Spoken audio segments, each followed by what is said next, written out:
Policy Advisory Committee for special event preparedness or planning together and to order. And I'm going to ask you we're going to do a little introduction. And the way we'll do this, and Dan are going to not like me for this, but nonetheless, I will go first and I will basically tell you who I am, since I know you all anyway. And one small out of the way fact about ourselves. So if you can think of something that's helps us understand who you are, that would be great. I'm Bruce Lee Clark. I've been here in town, and you're right, Lorna, I'm a select board member and have lived here since '95. My small fact is that yes, I am. We are landowners in the Adirondacks, inside the Blue Line. Have been for 40 or 50 years. We're just in the process of adding more land to that, buying up half of our neighbor's property. And we are at camp. At some point when it's all done, I'll invite you all up to sit out on the front porch and go out onto Echo Lake. It's in Speculator, just outside of Speculator, New York, which is in the southern Adirondacks. About 2 hours plus or minus from here, which is perfect. Perfect. Chris, would you like to go next? Sure. Chris Bates, former Vermont State Representative, Bennington 2-1. I have been in Bennington now since 2012.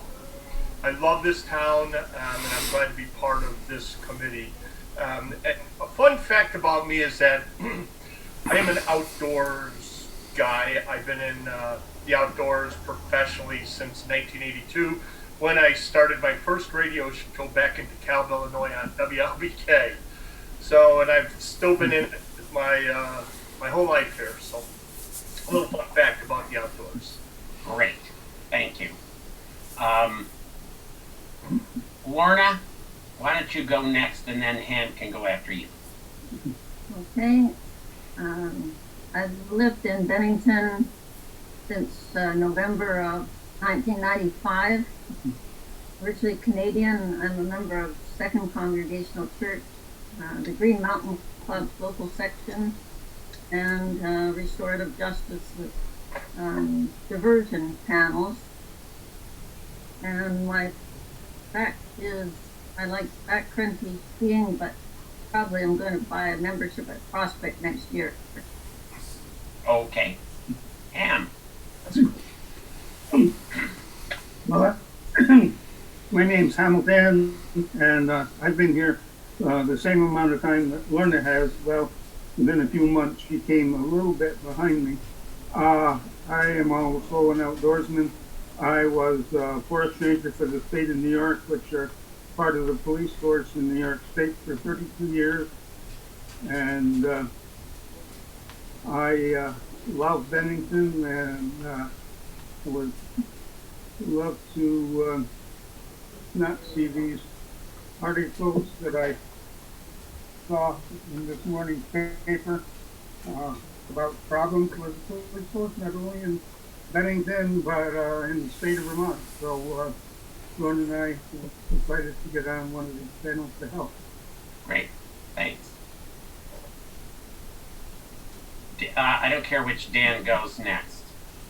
But Dan Ferraro, you're unmuted, so you get to go next. Okay. Corporal Ferraro, the Bennington Police Department. Been with the police department for about 4.5 years, 5 years in August. Loved every minute of it. Fun fact about myself, I'm actually going to spread that out to my family. Fun fact about my family is a small little town in the Berkshires. There is a little shop that was established in 1888 and has been in my family ever since, run by my family. And they make vanilla extracts and maple syrup, and as well as a few other things now, but those are the couple of things that kind of got them started on their with their footprint in the community there. Great. Thanks, Dan. That's another one I didn't know. Dan Monks. Let's see, the end of March. This March, I'll be have been working for the town of Bennington for 23 years, which is not very long when you consider that my boss, Stuart Hurd, has been working for the town for 48 years. And fun fact about me and actually Stuart is Stuart's the first zoning administrator in the town of Bennington. When I came to work for the town as one of the later zoning administrators 23 years ago, I actually moved into the apartment that he first lived into. So we started out in the exact same apartment. So No kidding. chance. So that's an interesting fact, I guess. Yes. Well, thank you all. Also with us, Linda Bermudez, and Linda is going to help us with the document changing, and that comes. So I'm going to do a little bit of talking here about process, so that we're all aware of how we're going to do this. And if I forget anything, Dan, please don't hesitate to let me know. Basically, what we're going to do, we're working on a whole set of policies, and this is the one on special events. Actually, it's one that I find one of the more interesting ones, partly because there aren't lots of models to follow, and partly because I actually think it'll be exceptionally useful. The process is we will have a conversation first around the area of special events. So I tend to think experientially about these things, so I'm thinking not just about the special events that are always there, like Mayfest, but also the Pride Parade, also the food trucks event, which I really love. And just, I like to have those events in my mind as we're going through this. Secondly, we will then, what we will do is we will work on a draft of the policy. And the policy itself, there's going to be more language in here than we'll ever use. But especially what's important for us is the purpose statement. In other words, why are we doing this? The policy statement itself, and the definitions. And as Chris Bates could tell you, in any kind of legislation, definitions are really important, because it's how you define your terms that makes a lot of difference. So those are the three main tasks. We will, we'll go around and have a conversation, a generalized conversation about the policy itself. The process then is we'll start perfecting this particular document. And as I said before, since we don't have a real model from the Vermont League of Cities and Towns, this comes out of South Burlington. It may not meet our needs. It doesn't look like anything we've done, and we're going to try to make it look more like what we've done in the past. I'm going to ask that you make sure that we listen carefully to each other. It's really important. Feel free to ask questions, both of Dan and Dan in particular. That's one of the reasons why they are here. Their knowledge of how the police will utilize something like this, or their knowledge of how the kinds of concerns that we should make sure we're addressing will be invaluable. Since this is an open meeting, even though, Dan, yeah, there is a chat thing here. I don't know if has it been disabled? It has been. So the chat function in this Zoom has been disabled. Even if it wasn't disabled, don't use it. This isn't, we have to comply with an open meeting law, and all of our conversation should be heard by the folks who are going to be accessing this on Catamount Access Television. So I want us to be open and above board about all of that. Once we're done with this today, and whenever that happens, we'll know it. When we're done, it will be by 4 o'clock at the latest. By the way, we just because it says 1 to 4 doesn't mean we have to stay until 4. You can get out and maybe get a little skiing in before the end of the day. And Chris, I'll answer your question in just a second. I just got to run through all of this stuff. Once that happens, Dan will take it. Linda will actually save it, send it on to Dan. Dan will look through it, make any kind of administrative changes that might need, things that he sees, or raise questions. Then he'll send it to me. I will then look at it, make sure that it at least is making sense. Because some days, when we come up with this, there are certain parts that just don't make any sense. And we try to clean that up.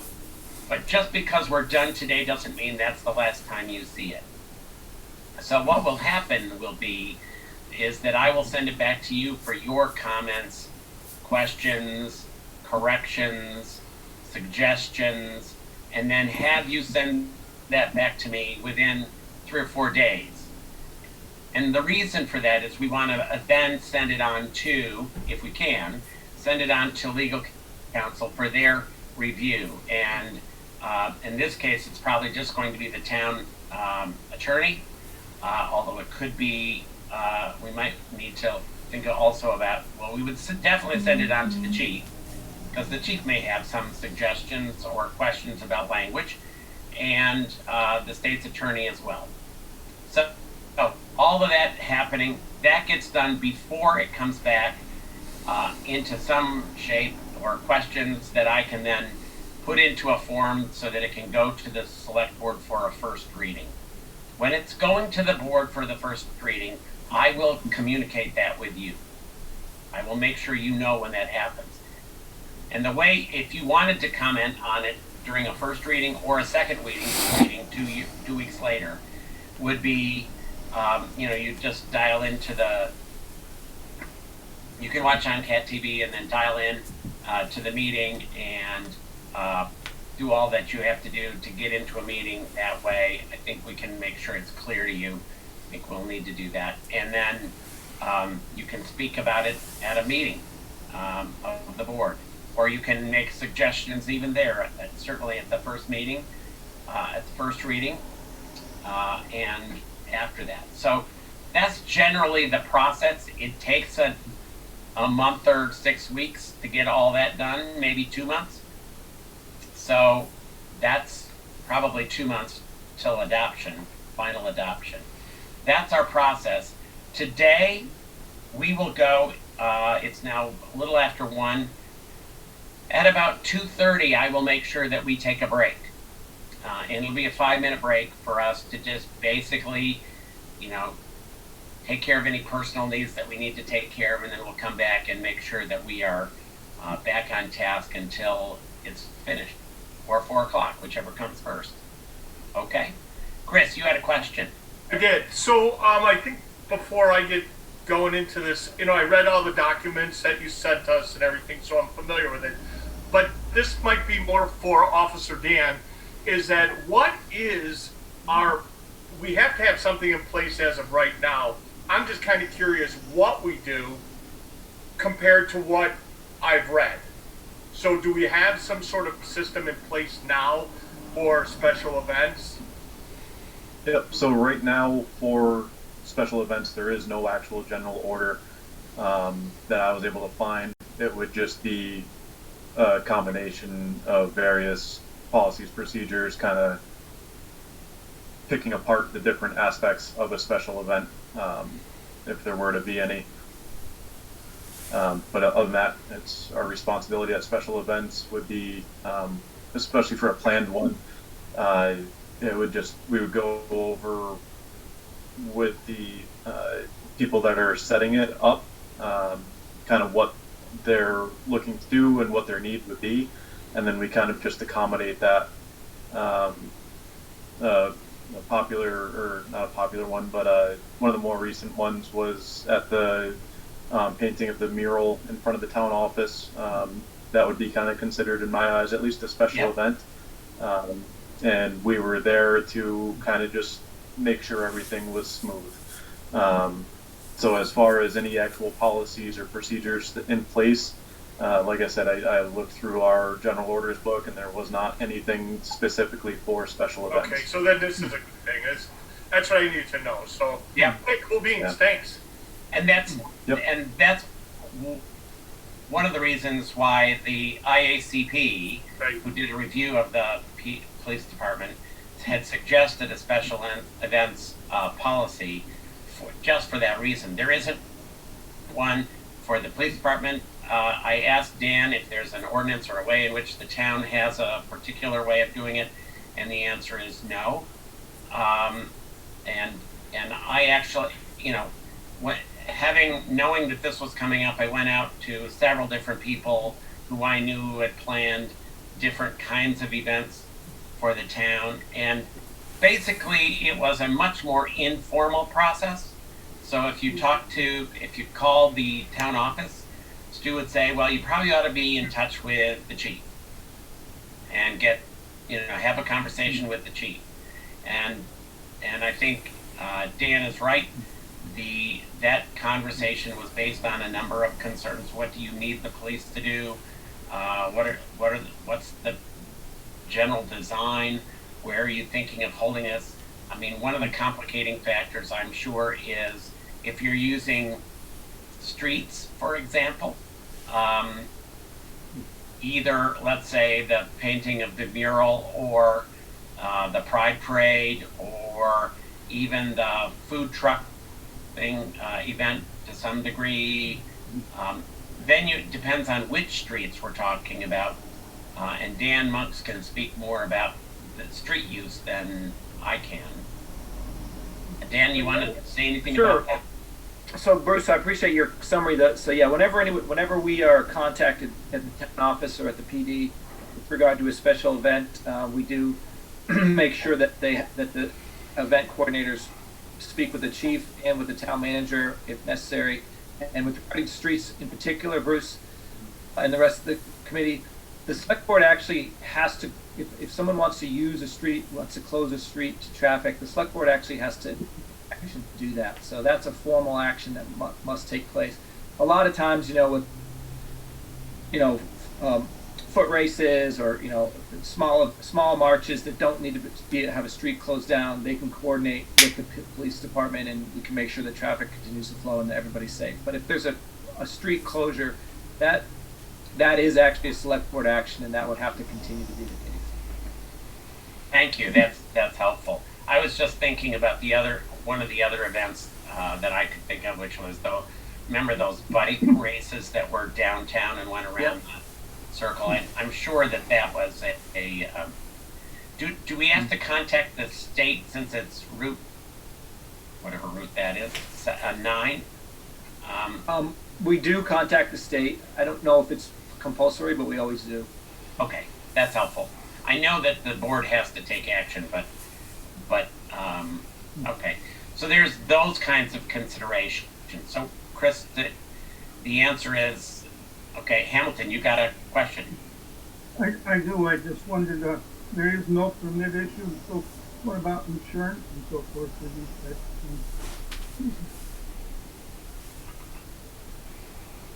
things? It's a good question. Do we require insurance? The risk issues are there. Does it depend on the event? So we don't have a formal requirement for insurance because public roads are used by the public all the time, every day, all day, every day. So unless there's some significant higher risk, for instance, I don't recall specifically, but I'm sure we got insurance for the bike race because you have folks that are doing a rather dangerous activity. But just for folks walking or marching, we don't require additional insurance certificates or anything like that.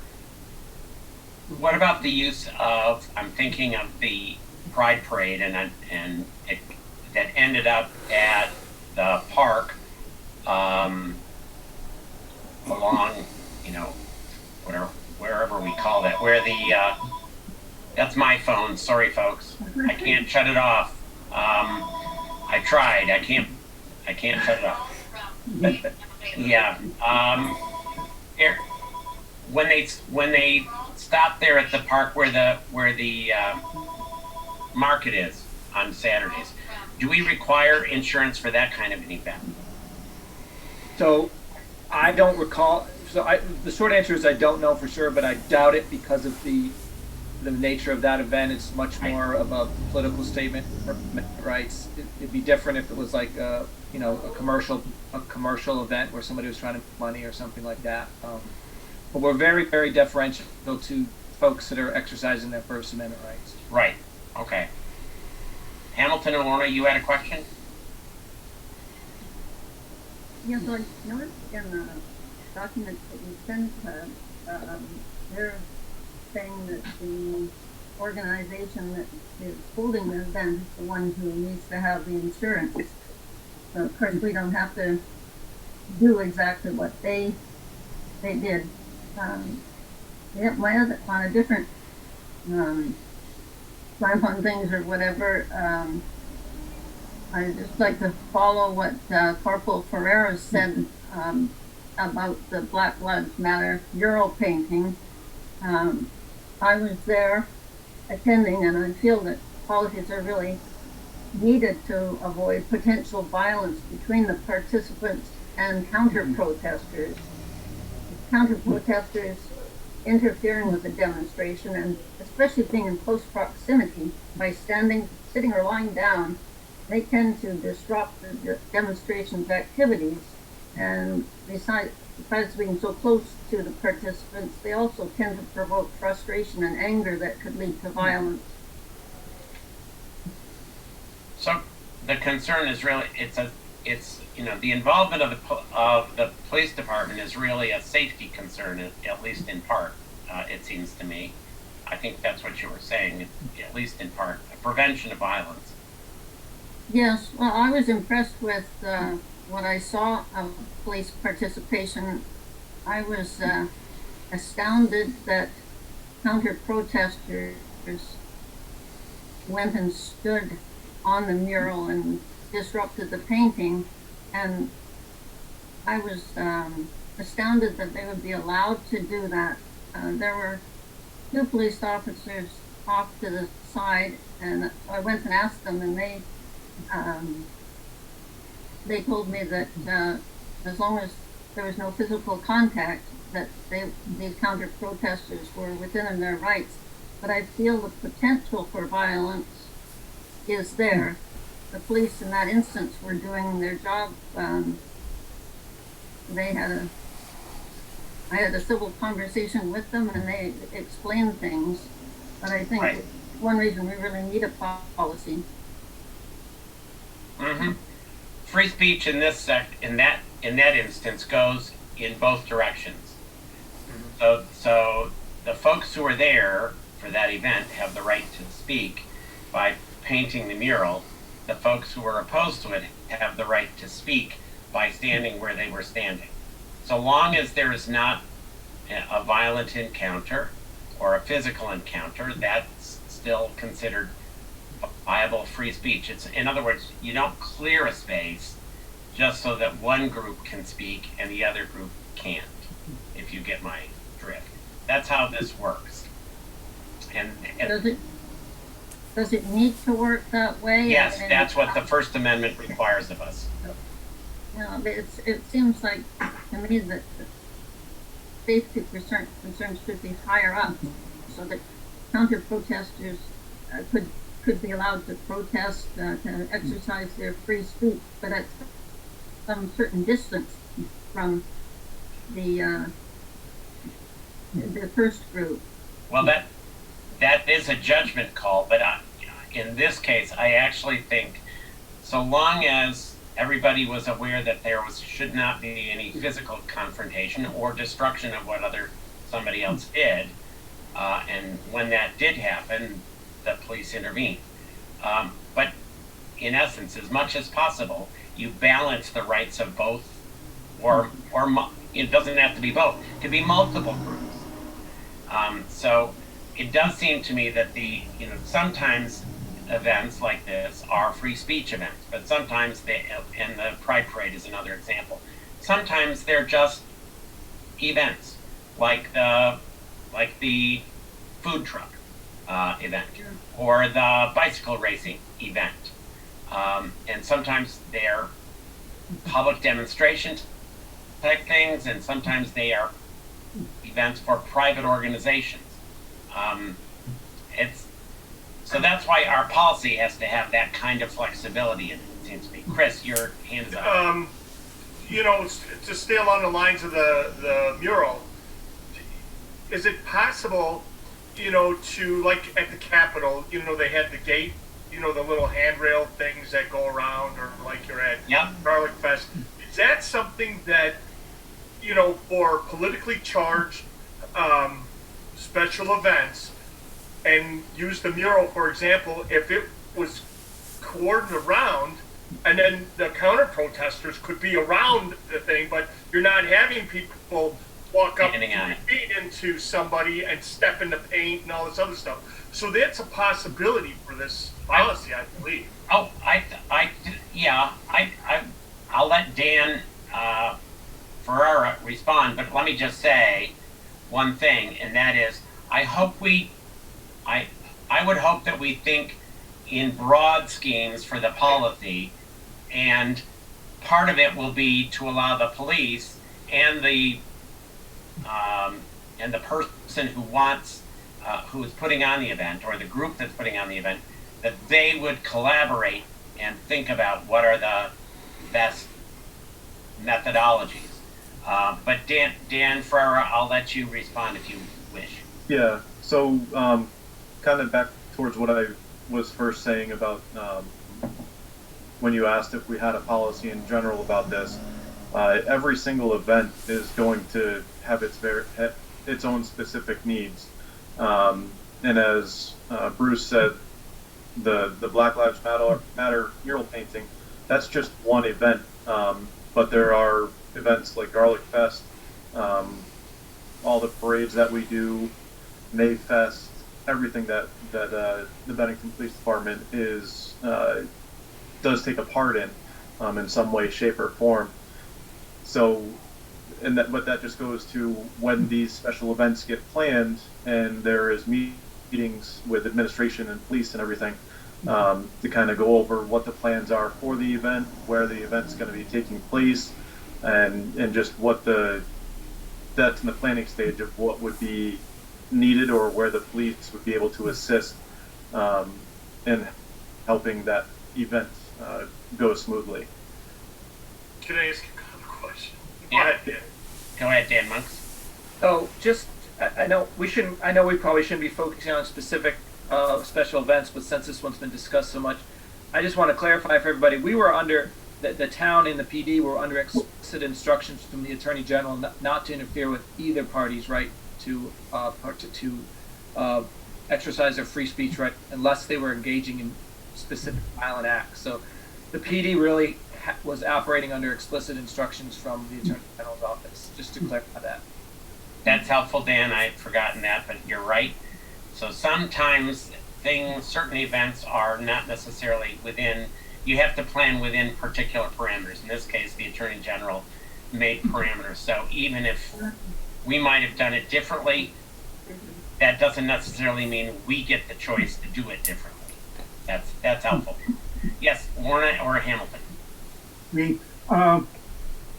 I've been to some of the vigils, and we've had quite a lot of those the past year. Has there been any interference from other groups at the vigils? Not while I was there, but I haven't seen any, Pam. I haven't seen any at all. And I don't know if anybody else has been to any of them. Are there particular people there who are sort of counter protesting? Yeah, but I haven't seen anything really too out of the way, too inappropriate. No. Dan? No. The vigils that I've seen in town, I haven't seen any type of disruption or anything. Right. And right. And can I say, I would like us to avoid thinking about, say, vigils on the Four Corners as a special event. I don't think of those, and let me explain why I say this, and then I'll call Chris. The I think of the Four Corners as a kind of free speech zone for Bennington. So I can recall back in the day, there was a guy there who used to be out on the Four Corners virtually almost every day with signs about, I forget exactly what it was. It may have been the end of the earth or something. Yeah.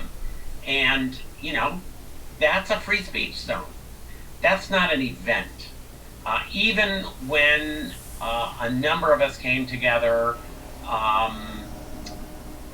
early on a say I think it was a Friday night, and we were around the Four Corners. And I'll just use the Martin Luther King Day, oftentimes observances. Those are oftentimes start with an observance candlelight vigil on the Four Corners. I don't consider that a special event. If traffic is flowing, if pedestrians can cross the street, if nobody's being stopped, you're just there to exercise your free speech rights and to peaceably assemble. This policy, I would hope, this policy would explicitly, with very clear language, say that's not what this policy is about. This policy does not cover those situations. It's not a special event. You don't need to get a permit. You don't need to do anything. If I wanted to go down to the Four Corners right now and put up a sign that said, impeach the former president, I should be able to do that without getting any permit whatsoever. And so should any other person in the United States, because the First Amendment applies to all persons in the United States. So that, to me, is a free speech zone. And, the difference with the mural is that the mural was taking up space on a public way. That makes it, and was using the front lawn of the town offices. That makes it an event. That means there ought to be an application process. There ought to be conversations with the Bennington PD chief, some planning, and I would hope some after action report, so that we learn from what went well and learn from what went not so well. Chris, you're up next, and then I got. Okay, so I'm wondering if we come up with a general policy like we're talking about, and then like in Act 250 we have what's called stretch code. Is there something along those lines that possibly could be put into this for more controversial special events? So like if I wanted to have a place out at, have a controversial event out at where we had Garlic Fest, and then it would be considered controversial, and then we would put into effect the stretch codes type issue where it would be a little bit more in depth on, we need to have this. So you would have your general one for just your regular stuff that you would have, and then, because it wouldn't cover something controversial where you may need extra protection from the police department or from some other organization, where now we have it spelled out saying, if your special event falls under these parameters, then we follow this. So I don't know if that's possible or not. What I would think is stuff like that would have to, when you apply to have a special event like that held, I think the policy that we are constructing today we could just group that with, or have a saying in there saying that the police will follow or abide by the outline of the planning or application of the special event. I think that would probably cover what you're looking for and give it more of a black and white context rather than have there be any gray area for different views. Right. Yeah. Okay, thanks. Yeah, Chris, I think that falls in the procedures piece. that where I think there could be. Dan Monks, you had something you wanted to say? I just wanted to, what Chris was referring to sounded like some sort of event on private property, which is a different thing than if you're planning an event that takes place on public property. So just so folks know, we do have regulations, land use regulations regarding quote unquote special events that happen in private property, and they essentially apply to all special events, but they require review by our development review board, which is a local permitting board, if there's an expected attendance of greater than 100 people. So, for instance, Garlic Fest, it goes through the DRB process every year because they know they're going to have more than 100 people, and they haven't come up with a multi-year plan yet. They may this year or next year, but so anytime there's an event on private property, it has to go to the DRB. We would want to reference that, I would think. Yes, in this policy. Yep, and it does talk about, having adequate sanitary facilities, adequate trash receptacles, adequate parking, adequate traffic control, and the DRB always requires that the sponsor get the PD sign off. If it requires some sort of special, for instance, there's some events where it's appropriate to have the rescue squad or the fire department available, so they make sure that that's okay. So I think for those larger commercial special events on the property, we have a pretty good regulatory framework. It's That's for very those things helpful. that are free speech, demonstrations, happen on public property. Those sorts of things, I think, are the things that we're trying to, at least I believe, these are the kinds of things we're trying to address with this policy. Exactly. I think you're exactly right. Hamilton. So like for Willow Park, right? That would be a good example of, Yeah. when people hold things down there, that would be what I'm saying. Yep. Stretch code or something. Yep. Okay. And you're going to have to explain to me what a stretch code is at some point, but not right this Right. time. Okay. Hamilton. Oh, I just wondered about some of these events on private property. Is the town obligated to give those policemen there free? No. No. And in fact, it would seem to me, Ham, you've just raised another one of those issues that I think we do need to address, which is, I think the Bennington Police Department should be, and they may have it already, and Dan, if you do, please say so, but there should be a sort of a schedule of, here's the expense to the degree you want it, you need to involve, in order to have this event, you need to involve the Bennington PD. And if you're involving the Bennington PD, here's what the costs are going to be. Yeah. And they should have that as a regular schedule, and then we should reference it in the policy so that it's a part of the application process. It's just a normative part. You know you're going to need it. Back where I grew up, we used to have street fairs. And in order to have a street fair, you had to close down the street. I'm not sure if the city council ever voted on that. But you needed to use a police barricade. You needed to have PD there, particularly if the street fair was serving alcohol. And so you had to follow state rules on that. But it was a particular cost for the police. So you knew exactly what the hourly rate was for 2 police officers to be present. Dan Ferreira, is that what you have right now? Yes, we do have special details in which we are hired by private, like the schools and stuff like that, will hire us to do special or events within that they are holding. Right. And that's done through a separate contract. Like you said, they're laid out of what our duties are and what the pay rate or the expense will be for them. Right, and we shouldn't be micromanaging that by policy. We would just reference that, and then the police department would have that as part of their basic procedures under this policy. That's how I would see that. But you're right, it shouldn't fall on taxpayers to pay for those special events, particularly for private entities, it would seem to me. Other questions, comments? Yes, Lorna.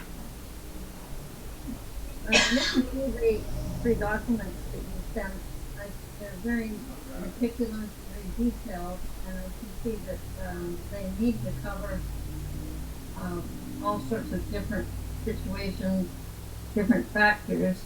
I hope we can come up with something that makes it easier to manage for the different participants, a flow chart or diagram, and a checklist. Is it, perhaps the police might need to run down the whole list of, has this all been taken care of? But for something simpler for townspeople that are hoping to hold an event, so that they are not too intimidated when they start out to contact the town. It's sort of related to that. In the South Burlington document, I started to highlight all the different officers that they have. And I want to ask Dan Ferreira, how many officers would typically be involved in Bennington? I assume it wouldn't be the same, necessarily the same number or same positions as the South Burlington ones. Where are you seeing that in the South Burlington? Well, on the first page of under responsibilities, under A, it mentions a special coordinator, a prevention services division manager, a captain, a support service. So my assumption is the special events coordinator and the prevention services division manager. Those are most likely not employees of the South Burlington Police Department, but rather they are probably employees of the city of South Burlington or town of South Burlington. And then them in conjunction with the captain, which would be most likely the equivalent of our chief, would plan and schedule the resources and everything for that event.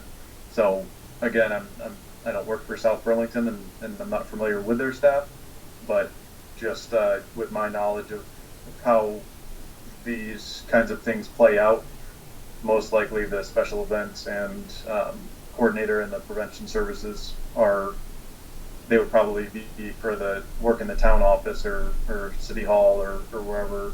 That's they have correct, there. Dan. Yep, that's correct. Thank you. Yes, and again, the dilemma with using the South Burlington, which was really our only model, was that they don't have this division from policy into procedures. And what I'm going to ask us to sort of scrupulously avoid is making procedures up for the department. The department gets to make their procedures.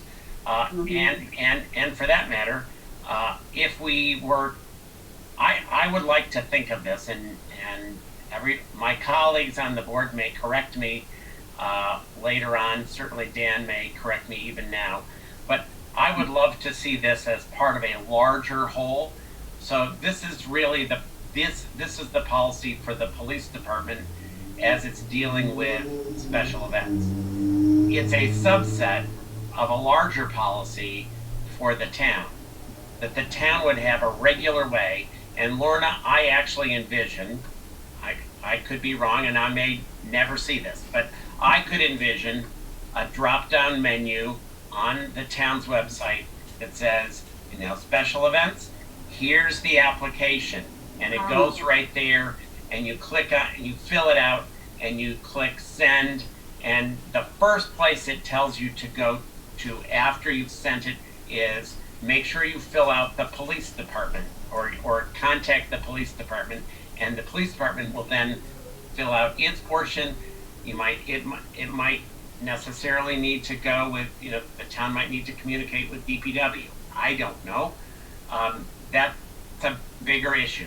But for us, and for this afternoon, if we can think essentially about what does the Bennington PD what direction does it need to have in its role in maintaining safety and order and liberty and community in special events in Bennington, in the town of Bennington.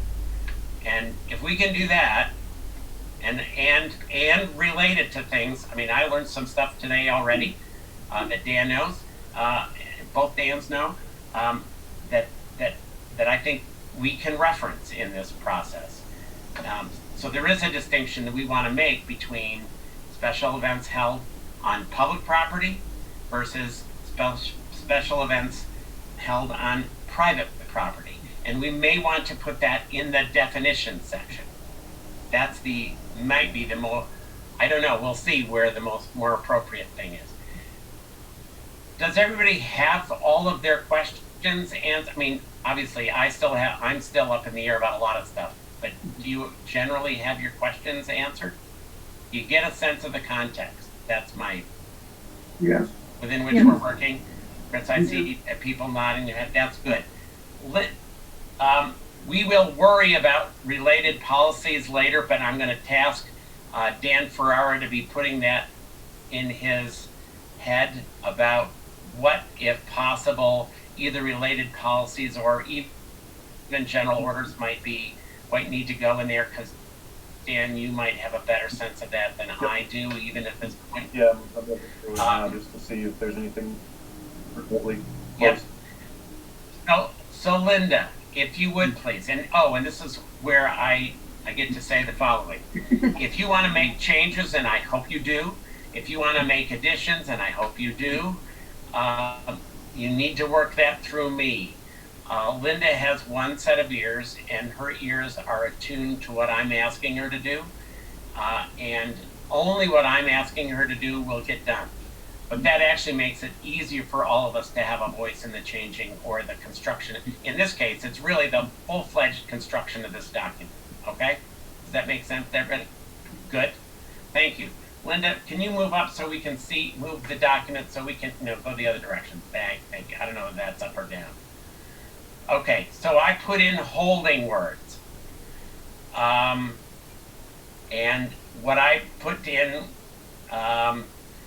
is the purpose of this policy is to establish guidelines for managing crowds, protecting individual rights, preserving the peace during special events, demonstrations, and I don't even know if I want to put in civil disturbances. I think that was in one of the documents. It could have been the crowd control model policy from the IACP. And this is not intended to be perfect, all-inclusive. It could be over-inclusive. Tell me what you think.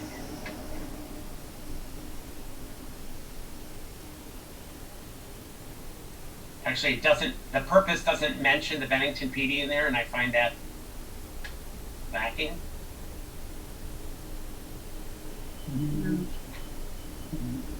Yeah, so the purpose of this policy is to establish guidelines for the Bennington Police Department. Yeah. So what, right after 4, there you go, right there. The Bennington, notice what happens immediately. Oh. Yeah, so this is the way we can see what we've done. Okay? Thank you, Linda. Love it. For the and get rid of 2, that 2, no, that one right there. Yeah. 4, I think. Oh, let's see. No, wait a second. Guidelines for when. Put in the word when for right now.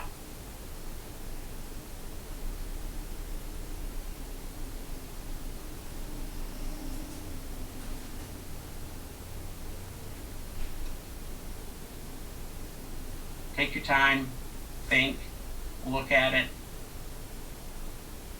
then feel free to make. By the way, we'll come back to this at the end. because we sometimes have lots of changes to make after we've done other stuff. Yeah, Lorna.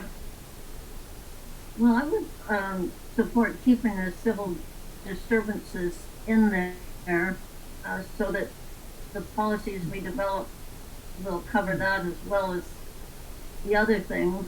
And so I'm just wondering, do those 3-term special events, demonstrations, and civil disturbances cover all possible It's a good question. occasions? That's We yeah. need the Is police. that the proper scope, Dan Monks? So, Bruce, because you've already put in some good work on the definitions, I think it does, especially if you capitalize the word, the D in demonstration, and actually that includes civil disturbances if you look down at the definition. So really, Yeah, that's where I'm. if Yeah. you just said this piece during special events and demonstrations, period, if we stick with the definitions you've already proposed, that covers almost everything, including the kitchen sink. But So Linda, so that while we're doing this, here's what you can do. Can you just jump us down to the definitions so that we'll see what and is there a way you can make this document a little bigger? I don't know. Is there? Yeah. Yeah, it's right now at 2. No, yeah. Go, yeah. See what that does. Well, that doesn't, yeah, it's the window more than anything. Yeah. I think it's on the bottom right, the plus and minus sign zooms it in and out. Yeah, if you can, yeah, it does. But I'm wondering if we can make the window bigger. Is she here? Probably not. I know F11 might do that. Gets rid of that toolbar on the top. Ooh, I don't know what that'll do on this thing though. try it, Linda. Why not? F11. I have no clue. What's the worst thing that could happen? We have to We'll peer have to call each other closer. back. It all disappears. That could be the worst that happens. That's okay. I'm actually thinking that I want to get the whole. That's better. That's fine. That's good. Okay. So demonstration, a lawful assembly of persons organized primarily to engage in free speech activities. These may be scheduled events that allow for law enforcement planning. They include but are not limited to marches, protests, and other assemblies intended to attract attention. Lawful demonstrations can devolve into civil disturbances that necessitate enforcement action. That's actually, I forget where that came from. It's one of the things I gave you, actually. I think it's in that.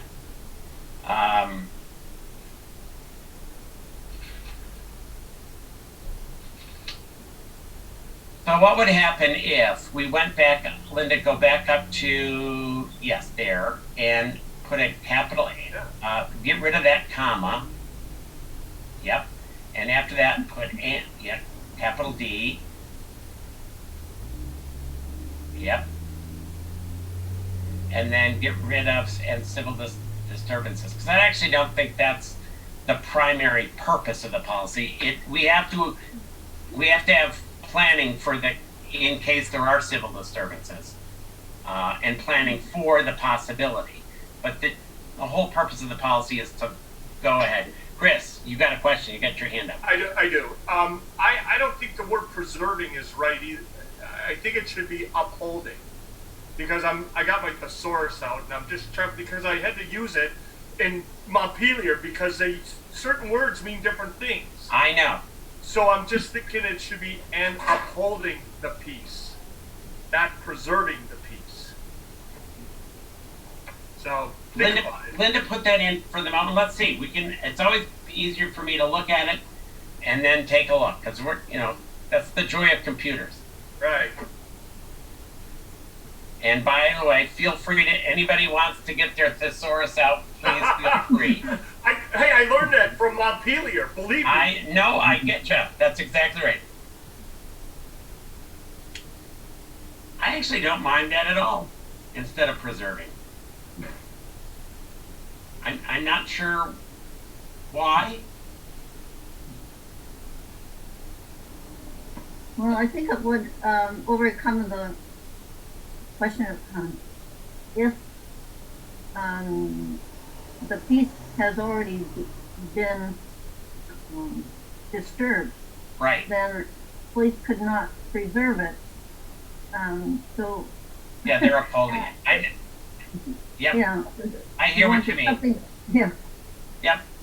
I don't want to get us into that, situation in which, gee, it's already been done, so I guess the police can't do anything about this. No. They of course will.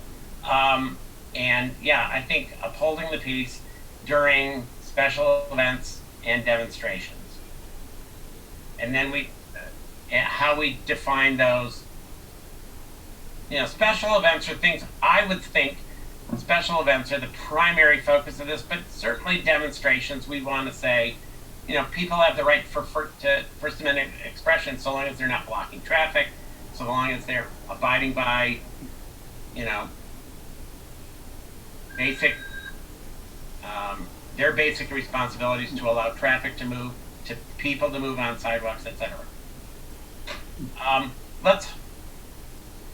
I think that's really what this policy is about.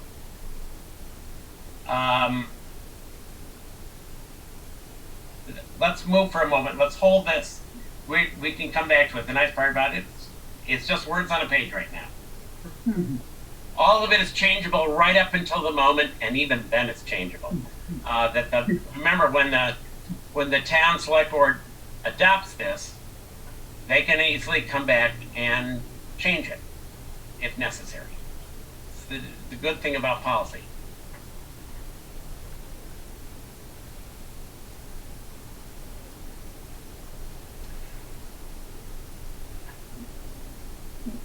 I do have something about the second on policy, if we're at least temporarily finished with the first.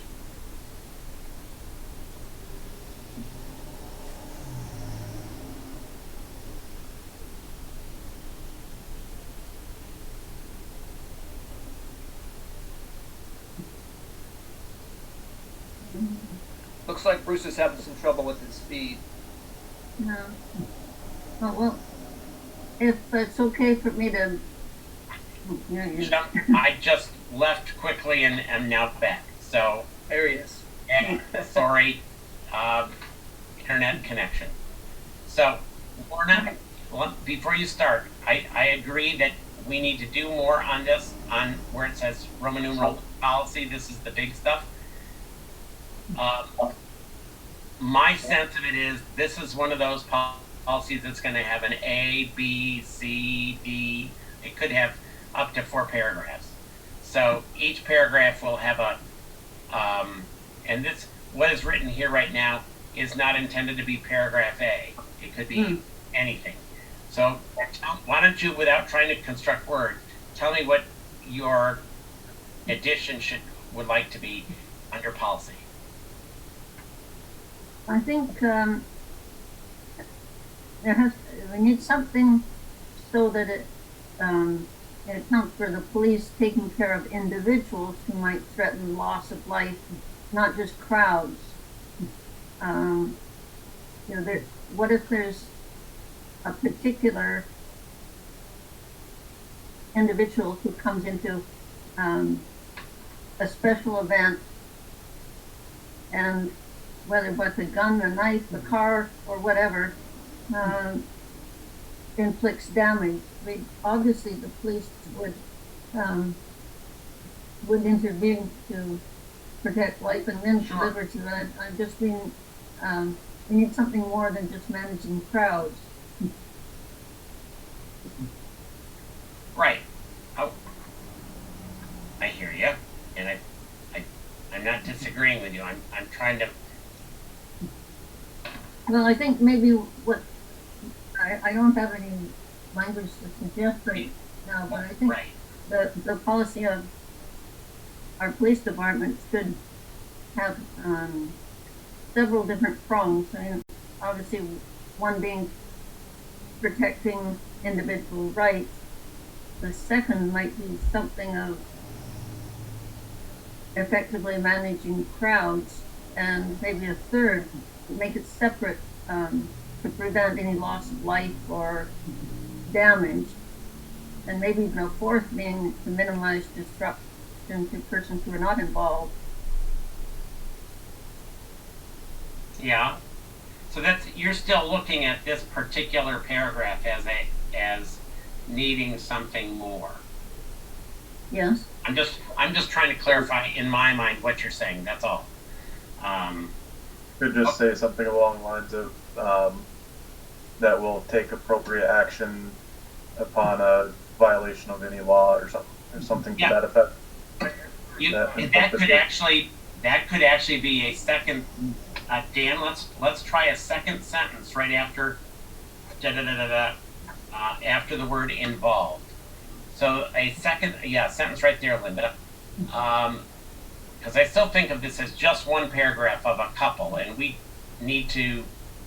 I'm not actually thinking this. Well, we could decide what order. I don't need to decide that.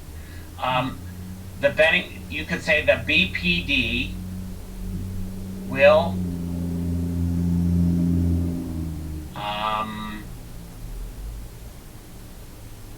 Dan Farrar, I'm going to need your help again. How I started it is the BPD will take appropriate action. Will take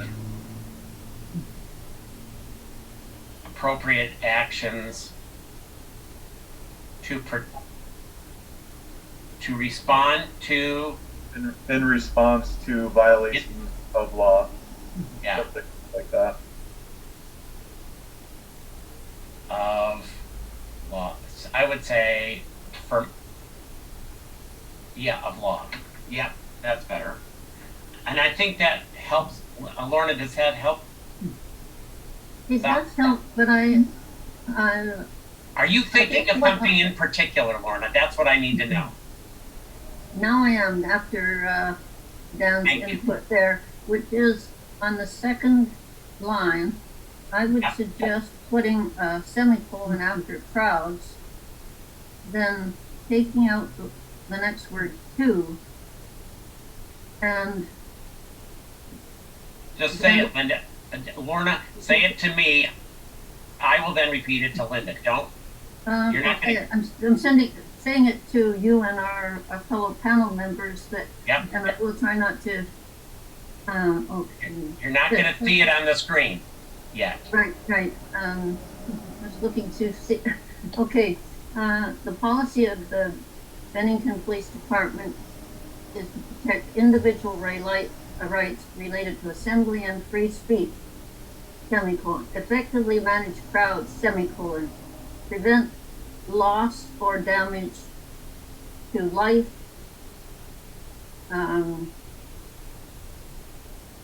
or person or property. Well, that's what injury is. Okay. Well, and minimize disruption, etc.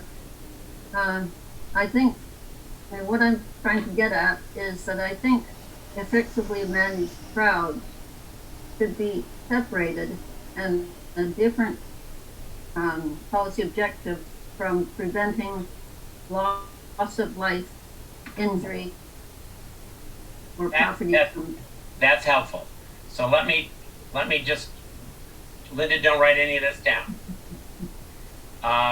Okay, so it is the policy of the Bennington Police Department to protect individual rights related to the assembly and free speech, semicolon, effectively manage crowds, semicolon, as well as to prevent loss of life, injury, or property damage. And as well as. So in other words, what you're reading this as, and it might be that this is how you would read it, that it's the managing of crowds that does the rest. And that's not what my intention was in writing it. Mm-hmm. You're right, managing crowds is a distinct piece. It does help, but we could say, does everybody see where we just changed that as well as, put it as well as to prevent, so right, yes, semicolon after crowds, as well as, that's it.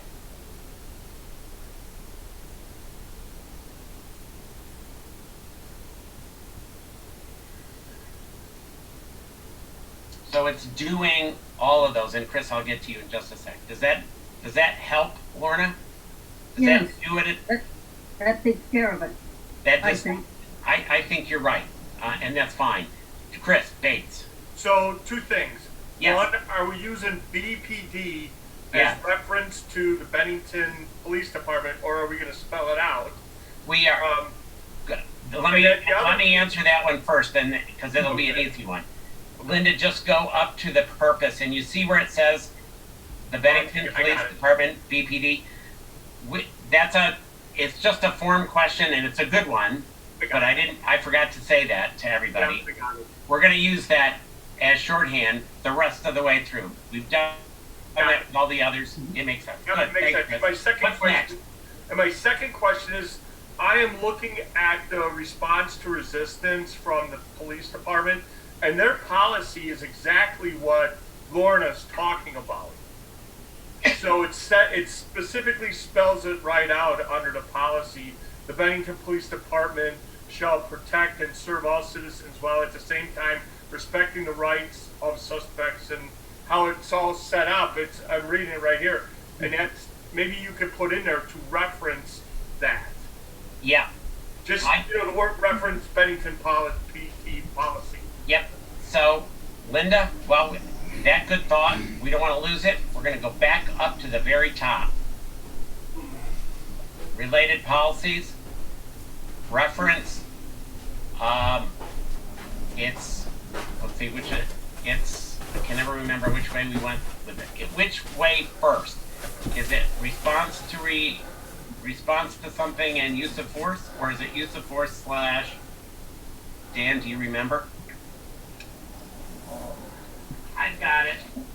Response to active resistance, but I don't recall the.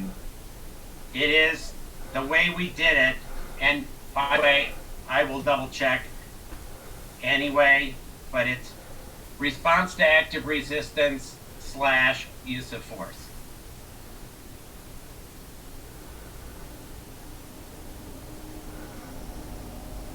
I think that's how we ended up identifying it in the old. Thank you, Chris. You're right. That would be. Yep. So let's go back down to where we were. Before going down, I'm having some trouble with that, up at the top, right under related policies. That language that's in the italics, not for you to change. You may be having trouble with it, but the reason it's there is that is legal language, which is essentially in all of our policies, and it is language which comes out of the Vermont League of Cities and Towns. It's who are the insurers of our police department and others, and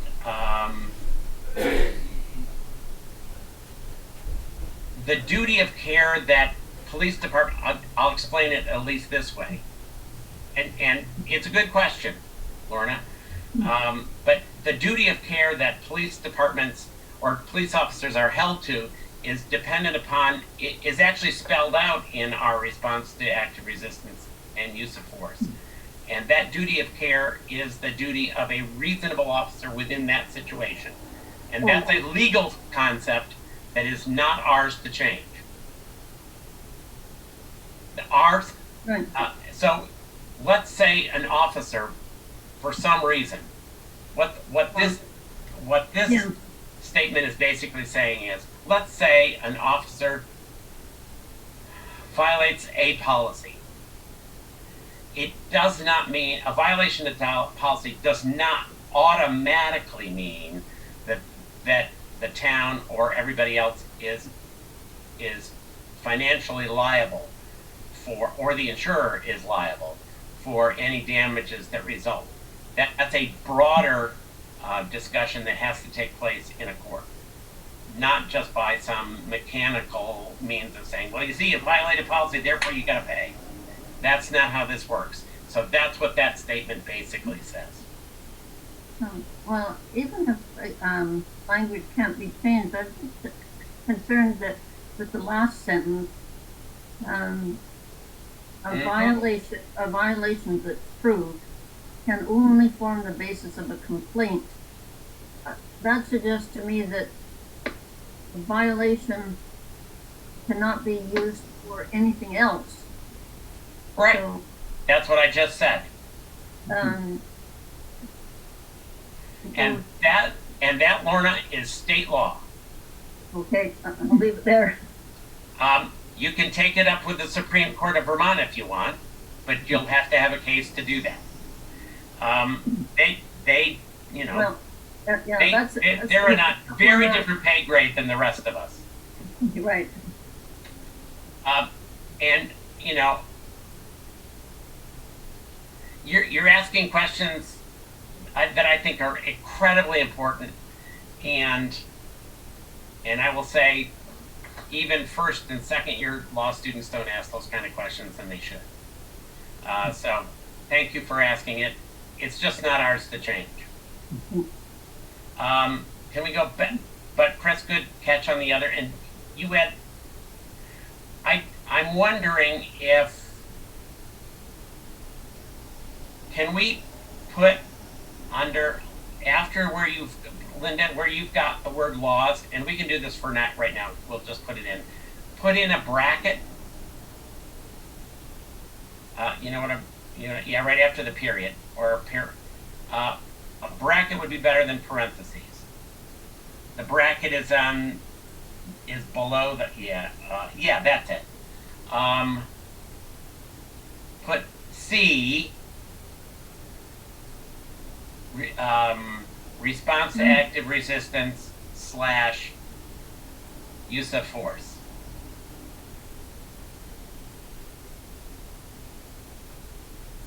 Close bracket. Dan Ferreira, does that make sense to you? Yes. Does, in other words, you're taking, that just identifies what is how do you calculate the appropriate action? What do we mean by that in response to violation of law? No. I think that's, I like that. That's particularly helpful, I think. Dan Monks, you're muted. I'm going to be a bit of a contrarian here. I apologize, but I'm hoping. I don't agree with the change to the policy that says as well as, because it makes effectively managed crowds meaningless unless you say why you're how you effectively manage crowds. You effectively manage crowds to prevent loss of life, injury, or property damage, and minimize disruption to persons who are not involved. It's every police officer's duty to prevent loss of life, injury, or property damage, everything they do. This is regarding a specific management of special events and demonstrations. So, yep. I'm not opposed to this change. I just don't think I don't think it says what we want it to say. Mm-hmm. Can we? What if we said?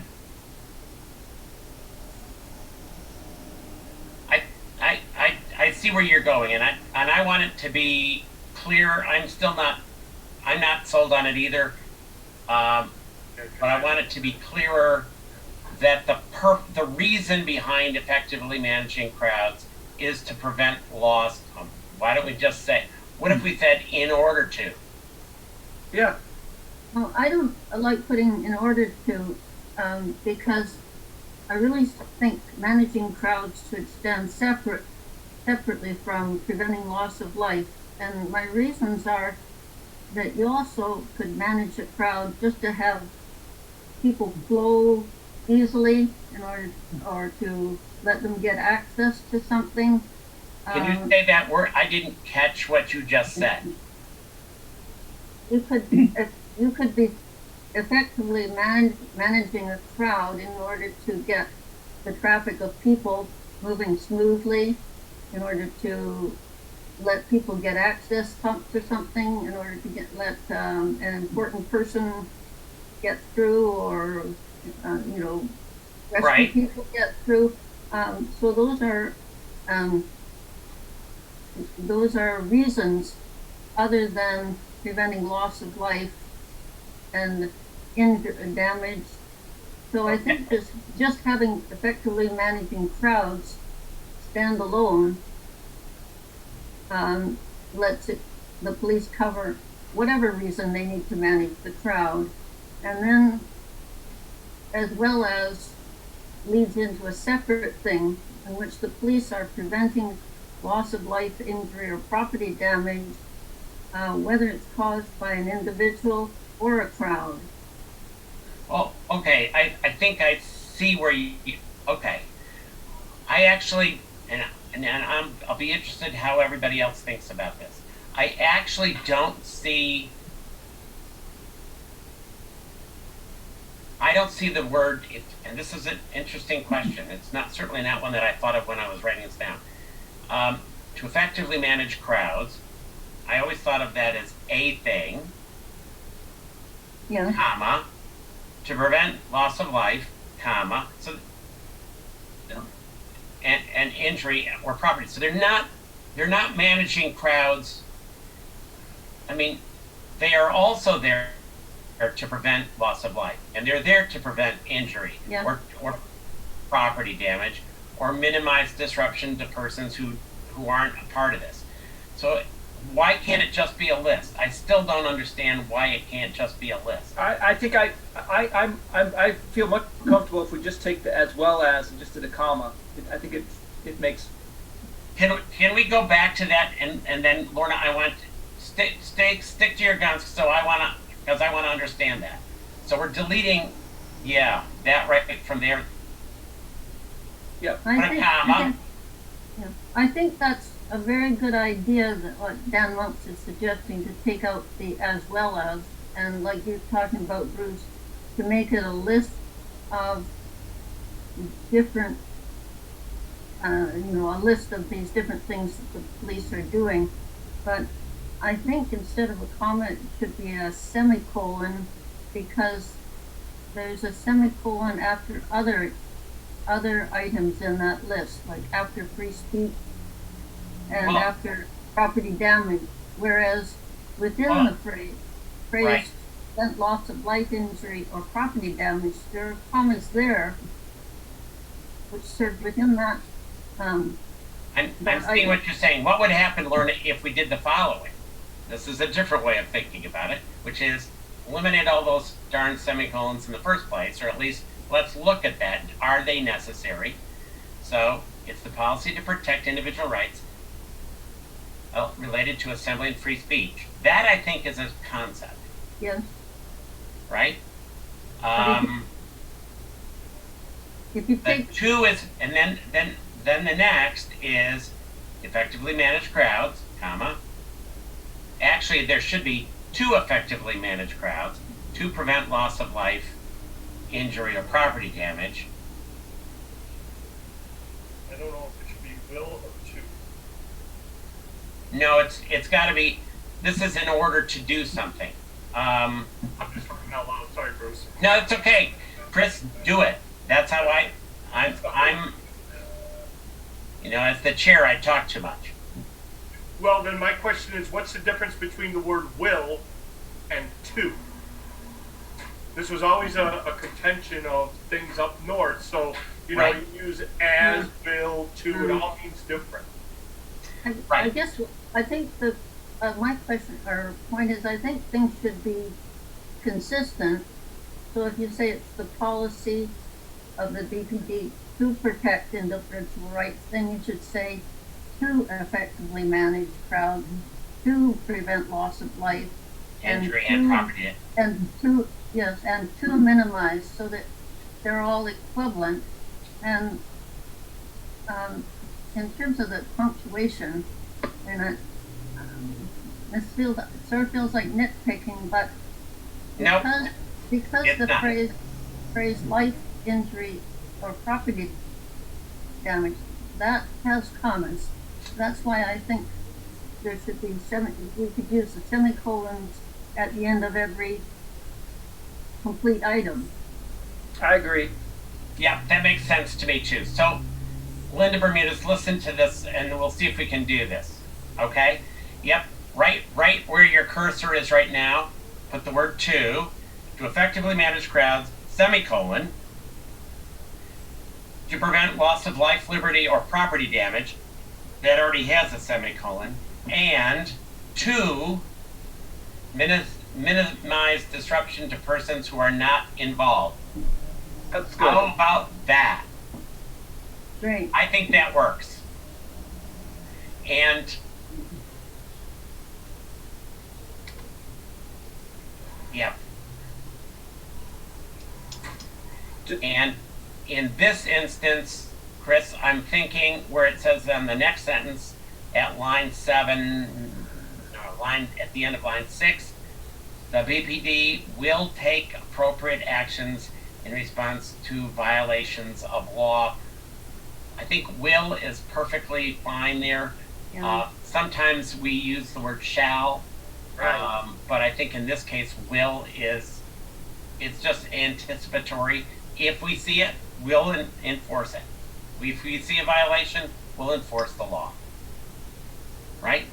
So, for example, to use the example that we were talking about before, if there was a disruption of the actual mural painting while it was going on, or a destruction of it, that was a violation of law, and the police enforced. But they didn't enforce before that. Okay? I get that. I I get think that. I Can I think just throw in my 2 cents on the wording? That I she sure was hope that you do, Dan Ferrera.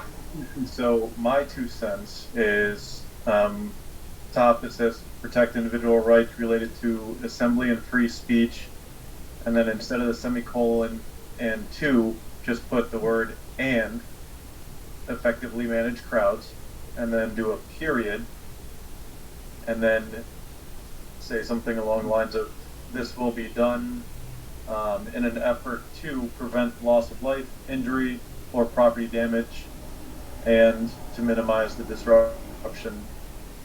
So kind of just make it easier to read, taking out all the different punctuations and just writing it out what you're trying to say. I was going to ask if anybody thought that that sentence that began in line 4 and ends in line 6 is way too long, which is in essence Dan's Yeah, suggestion. just putting a period after crowds and making. Well, I it would actually a put sentence. it after speech. But Yeah, either or. And then my other part was. I need to think about that one longer. Okay. Go ahead. What's your other one? You said you had another. Yeah, just so at the end, in the brackets, you did do the C response to active resistance / use of force for that policy, but the response to active resistance and use of force pertains to if we are being resisted on while we are taking that appropriate action, because Right. with these special events, there could be anything from, we could just spot an underage drinking violation, which would just be handled with a piece of paper, I see what you mean. all the way up to an assault or a robbery or something to that Right. magnitude. So I just don't think It's that probably reference- enough that we put that up at the top. Yeah. Then Yeah. you I would think think. so. Yeah, it's I agree. relatable to. Okay, so Linda, delete the reference to, on line 7 and 8, just delete it. I think you're right. I think that makes much more sense. Yeah, just because there's, 9 times out of 10, anything that we're dealing with at a special event is Right. very low key. I would agree. Can we hold it just like this and assume that this is one of the paragraphs? Let's not number them yet, because we haven't even mentioned the sort of pre-planning that would need to, I think of this as sort of during the event. This is one of the pieces.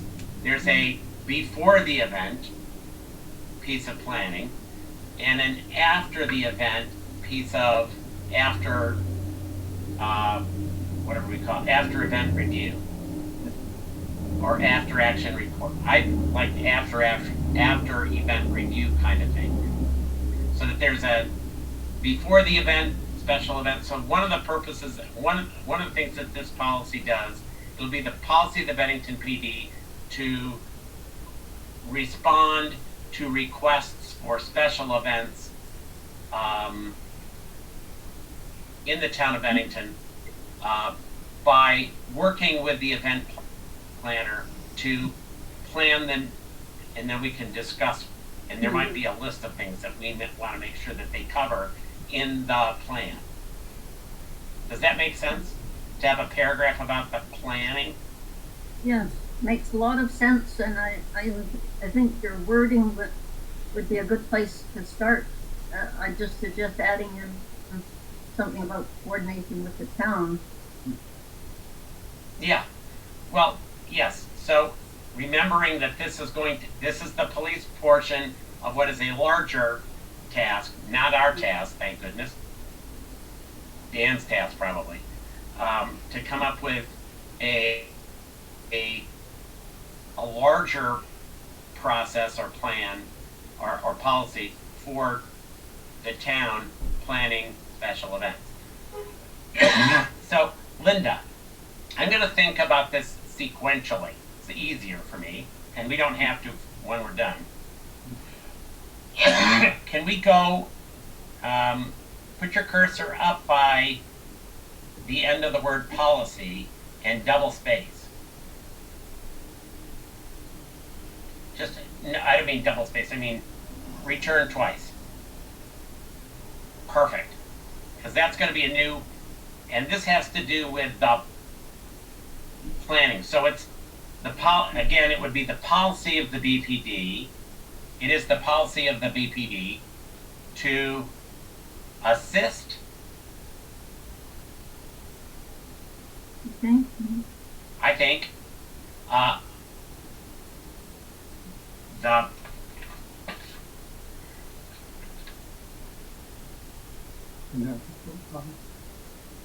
Oh, yeah. I'm trying to think of the, what do we want to call that person who is, or I'm thinking of No, event planner, maybe, or the event event planning organization. event organizers, organizer or organizers. You already have a definition. Yeah, that's why I don't have this with me. So Linda, go down there and go down to, yeah, I do. Event sponsor, that's the word I was looking for. Okay, so, yep, to assist the event sponsor, put a parentheses S,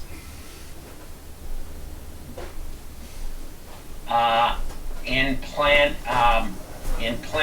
I'm just going to come up with words and then we can shape them later. For a special event scheduled to occur on public property,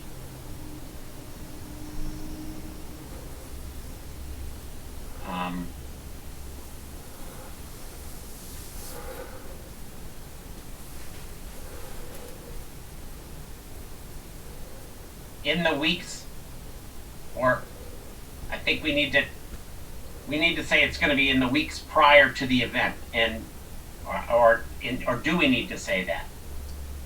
Or maybe the town policy says that. I think the town policy would be a better place for that.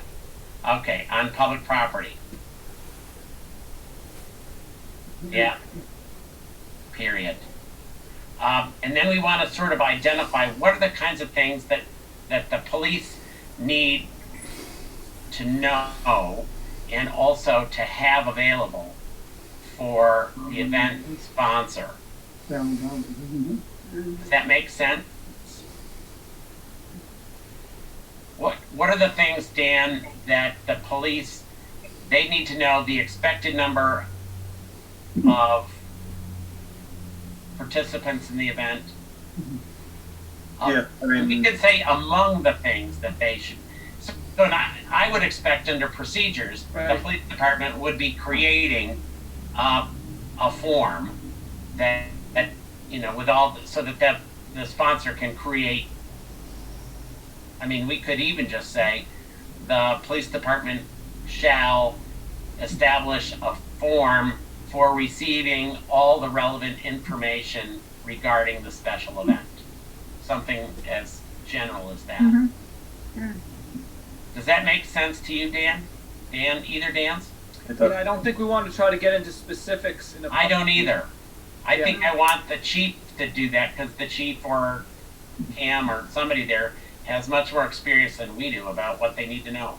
I mean, we could say something as simple as, for a special event scheduled to occur on public property pursuant to the procedures set forth below in this policy, or something like that. Yep.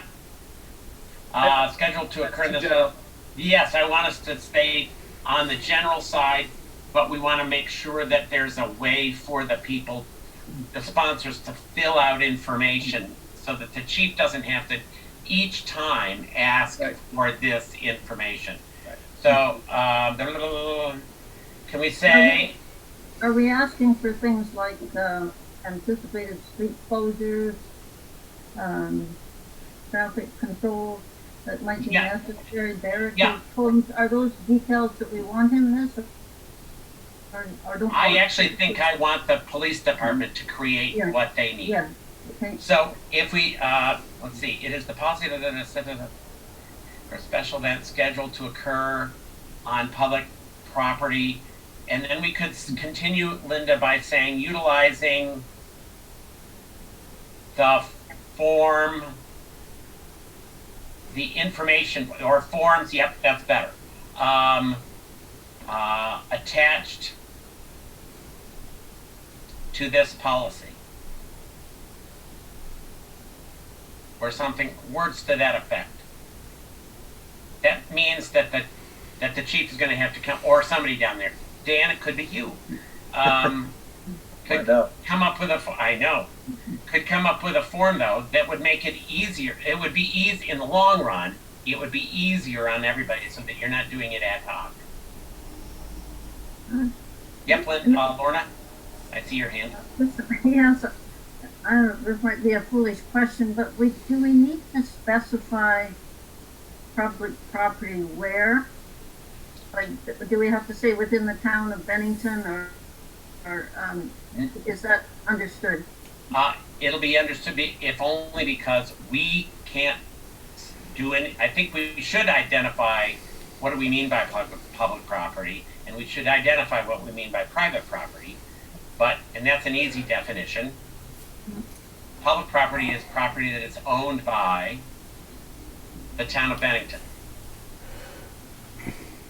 Dan, is that a reasonable Yes. definition? Owned- Private property I'd say owned or controlled by, or owned. or controlled by, yes, under the control of, Right. or controlled by, yep.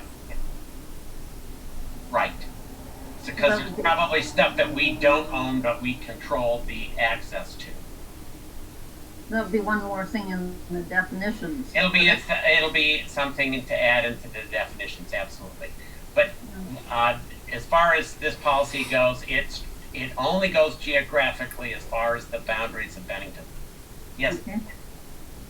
Dan. I just want to make sure that it's at least known that there are times where we will be kind of farmed out to other agencies or municipalities throughout the state to assist them in a special event that they might have. Most recently, we just went up to the state capitol to assist Montpelier PD Oh, right. with During during the inauguration time. So, I mean, I just want to make sure that it's at least known that we don't just, for special events anyway, we're not just bound to the town of Bennington. right. You aren't, but when you're operating, I would assume when you're operating up in Montpelier, for instance, you're under their jurisdiction and under their rules. It's tricky. Yeah, I bet it That's is. obviously a larger scale planning, having all the different municipalities there. And Yep. from there, we usually there's a kind of a quote unquote game plan that'll be gone over and everything and briefed before we actually go out. But yeah, like I said, I just want to make sure that Yep, I think that, for this policy. yep, I think that's helpful. It is now, I just looked at my watch, 2:20, 2:35. So I'm going to suggest that we take a 5-minute recess, do that stuff that we can do. We're going to put your microphones on mute. And Catamount Access, you can also take a 5-minute break and stop recording, and then in 5 minutes we'll come back. Back in session. Okay? So at the moment, I would like a couple of other sentences in this A paragraph. And that one of them has to do with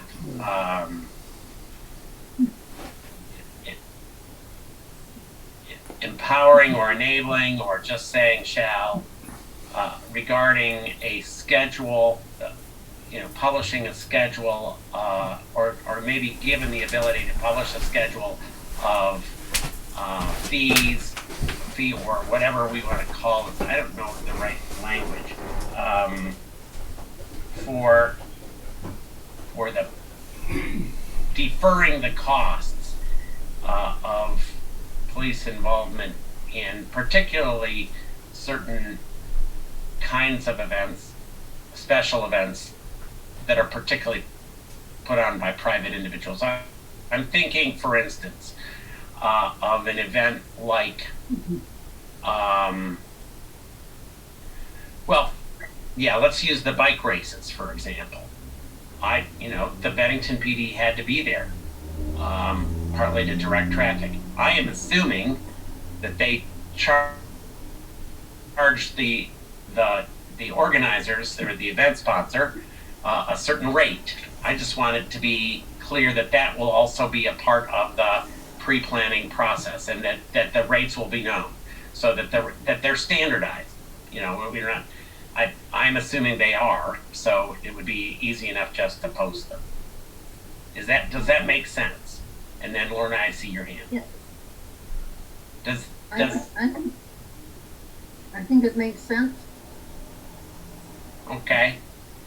Can we come up with just some language which would basically say that? How about something Go ahead. like the BPD will determine the number of personnel or number of police officers and the time required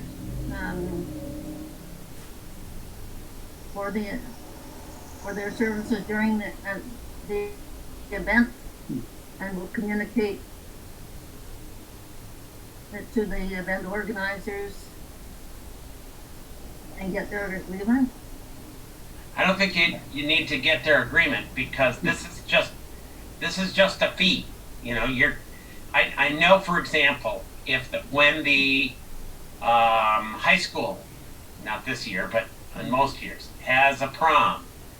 I think Dan talked about this earlier, and it is part of the policy that there shall be 2 Bennington Police Department officers or 2 officers of law enforcement officers. If they're Bennington PD, the PD just charges them according to a set schedule. So I think all we need to say is, rather than, I'm with you. I think they need to eventually make that determination of how many officers they need, how many, for how long. But we don't need to get into that detail. We just need to empower them through the policy to have a set fee schedule for the use of law enforcement resources in an event sponsored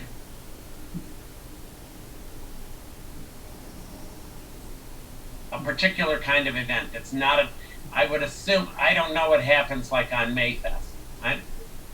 Dan, do you know? I do.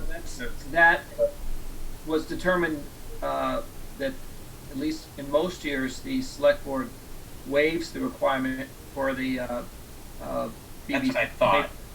But typically, typically any special events, they do pay for the services provided by the BPD.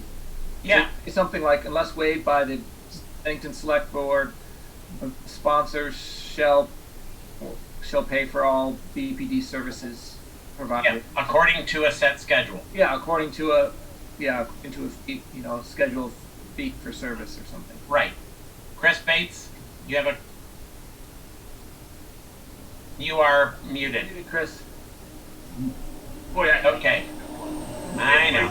Do you really have to put that in there? Because if you're using the police department to attach the forms, wouldn't it already be in the forms? It might be, but I want to actually make sure that it is, and I also want to make sure that That's how I the would police write it, department, make I sure. want the police department to feel authorized to do that. So that's And- how I would just say it, is just Yeah. to put the monetary part in the, on public property utilizing the forms, 4 more forms attached to the policy, including the monetary part. Somehow you say that, Or including the fee for Right. use schedule. yeah, something simple, because Okay. it's already going to be there. Yep. Why don't we say, you property utilizing the forms attached to this policy, including, let me just try this and see what it looks like, including the fee for law enforcement use schedule. I know I do that all the time. The fee schedule for law enforcement. I think it should be a fee schedule. That's where schedule belongs. For law enforcement utilization or something. Use Services maybe, or I don't for know. law enforcement services. Yep, I like that. Period. Yeah, that's it. What do you think, everybody? Sounds logical. Yeah, since this deals with money, and it might be that, I can see this, I can see the select board wanting to say, or maybe they don't want to say. Why don't we let the select board decide what they want to say? That makes more sense. I'm just wondering about the, since we are, I suppose we are free to waive those. You are. Yep. And that's already the case, so we probably don't Yep. need to worry about it now. Yep. Yep. Okay. Is that, basically what I'm trying to do is what I think this thing needs to do is make sure that the chief doesn't have to keep asking the same question. Let's say it's, we've got 3 or 4 of these events every year. A number of them are common, ordinary. We do them every year. But, let's say if there are a couple of new ones, the chief shouldn't have to spend his time trying to gather the right information out of the sponsors. The sponsors should just automatically be able to put stuff into a format so that the chief knows what they're talking about the moment they have their first conversation, or Yes. whoever he designates. It'll provide at least a good basis for communication. Always going to be follow-up, but it's better to start with. Absolutely. Let's start with some basics. Yeah. And I think in the long run that might be easier. And Dan Ferrara, you can feel free to volunteer to create that. I'm not your boss, so you don't pay any attention to me. Is there anything else in part A? So I'm thinking of that as A, paragraph A, and the next one is paragraph B, and the next one would be paragraph C, which would be an after event report. And it would encourage. Does that make sense to everybody? Yes, Lorna. It doesn't mean that these are complete. I'm not saying that. I'm just.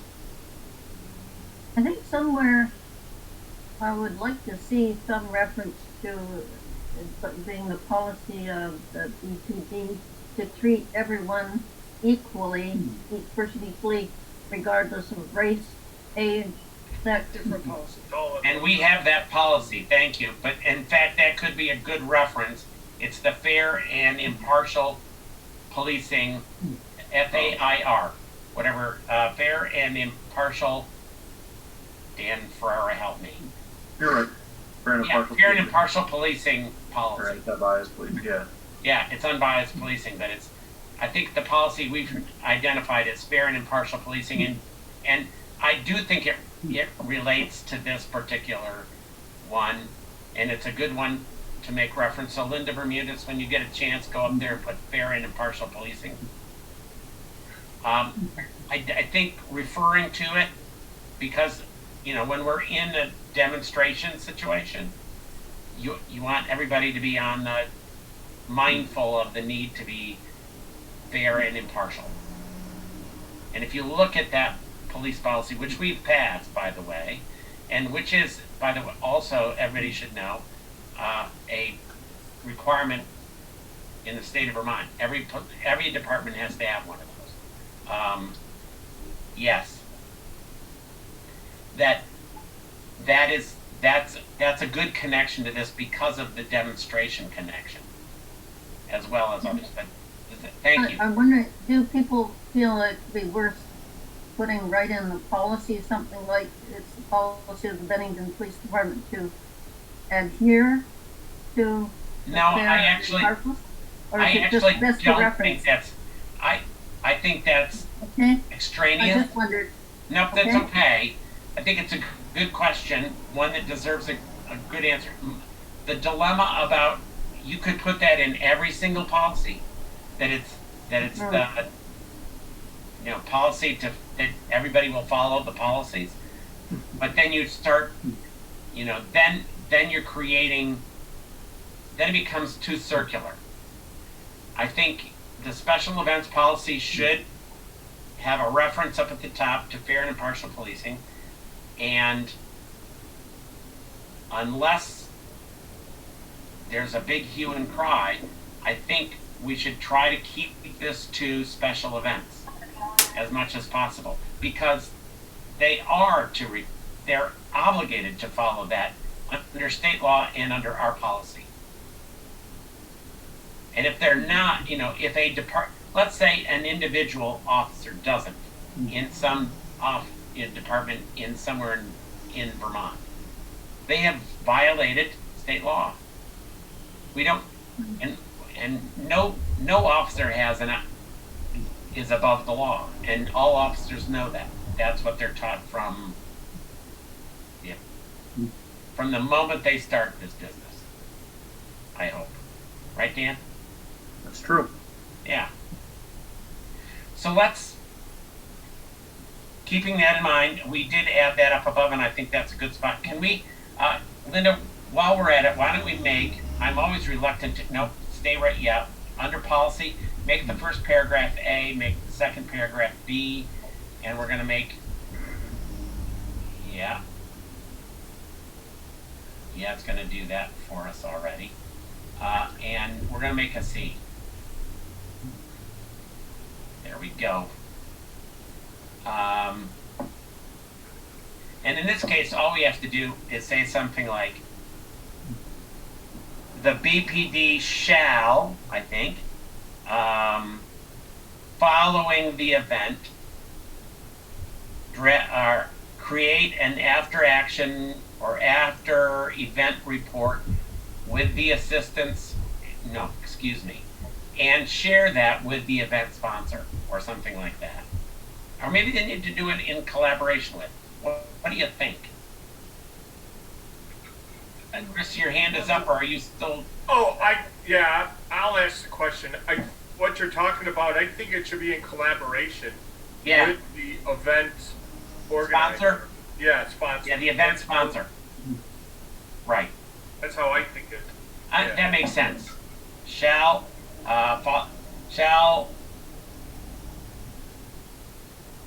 Let's see. I think that should, at least the beginning of it, shall at least make an attempt, because who's to say the sponsor just up and goes, and like if they're from out of state, who knows? Yeah. That's Right. better. Attempt. Shall So- attempt, yet I agree that we don't want to, I don't want to waste their time. We don't want to get in trouble for not following our I policy. know. We can't get a hold of I'm something. with you. So, Bruce, you could start it off. I think it'd be better to start it off as following this special event, capital S. Yes, capital I E. agree. Yep. The I BPD was shall. thinking- Yes, Yeah. okay, so, did you see that, Linda? Following the special event, capital E, the VPD shall attempt in cooperation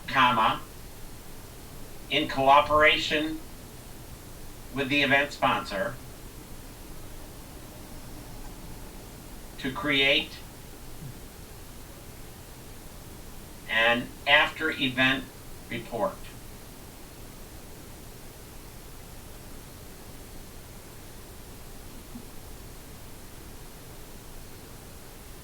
Which, yep, which identify,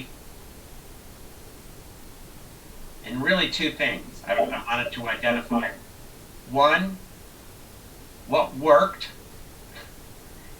and two, what are the areas that need improvement?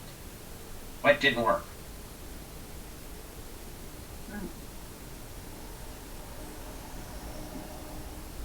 Yep. I think we have to put the identifies, since it's a Yep. special Yep. report, singular. The other thing that I think it should be that the BPD shall create an after event report, which identifies those things. I mean, it should be regardless, that the BPD makes a report regardless of whether they can coordinate with the event sponsor. And maybe somebody else has language to indicate that they will attempt to cooperate, collaborate with the event sponsor, but in any case, the BPT shall create the report. And I'm also wondering, what do you all think of, should that be communicated to the town? Probably. Let's think about all the several different things that you mentioned. And let's go back to the, it's really an attempt to cooperate with the events. I mean, I think what Dan was getting at, Dan Ferrara, and I think I get a sense, is that it's not always going to be easy to get an event sponsor to cooperate after the fact, because that's just the way it is. However, I do think it's important for there to be one, and I also think it's important. All after event reports are better if they're made in, with a cooperating sponsor. So, I mean, that's where you learn the most, and Right. that's where you learn what could you have done better. I'm sure there's better language than this. This was just language which came out of my mouth. But I do want us to think about what it is we want to say. We don't want to get into a situation where we're creating an expectation that they can't meet. Right, how about if we took that phrase, attempt in cooperation, and put it near the beginning of the sentence, so it would read something like, following the special event and attempting to cooperate with the event sponsor, the BPD shall create an after-event report and share it with the town. Let's get to the share. I think we do need to say who the report should go to. And I don't have a problem with it. It's probably, we need to be more specific than the town, although Yeah. maybe not. I don't know. I have to think about that because I haven't really. I do think it's always helpful to have this kind of after event Sure. thought process and put it in. What if we did say, well, you all heard Lorna's suggestion. I agree with Lorna's suggestion, except I'd break it up. I'd just say, first thing, you're going to create the report, shall create the report. Second thing, the report shall be, the BBD shall attempt to create the report in cooperation with the event sponsor, and such report shall be delivered or to the town manager or whatever you want. The town manager, does that make sense, Dan, from your point of view? The chief and the town manager maybe, but I think the chief Yeah. is directing it. I don't know. I don't necessarily see that the chief is directing it. For instance, it might be the lieutenant could be doing this, and then delivers it to the chief and the town manager. If it's the chief that does it with the sponsor, then it's the chief does it and sends it to the town manager. You could say the chief and or his or her designee. Yeah. So let's go back to what Dan was saying, and I think it's a great way to think about these instead of these long sort of dependent clause kinds of things. We're saying first, following the special event, the BPD shall, and get rid of attempt, and shall create an after event report, period. Right? Sure. First, yeah. Period. This report,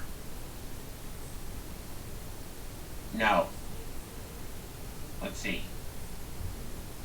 Not this report. The report shall be, instead of this, just say the.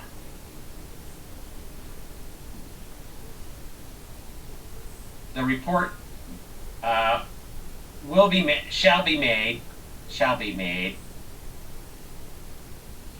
when possible in cooperation with the event sponsor, and shall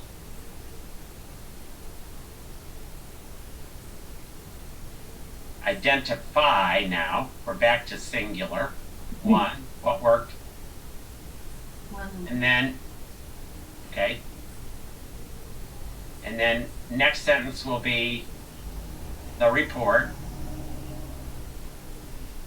shall be shared with the chief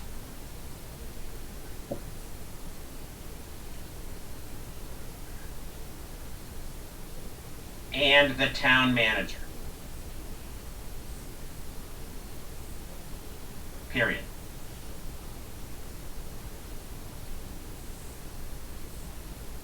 Does that make sense? Yes. I like them separate sentences. That way, Dan Ferrara, we stay away from the chief and his or her designee. Because it'll be, I think, if the chief does it, then the chief has already shared it with the chief. Yep. And, okay. I would just change the wording of number 2 to you could just put areas of opportunity instead of what areas need improvement. Okay, yeah. Areas of opportunity. Why not? I think we've used that language before, haven't we, Dan? I'm not sure, actually.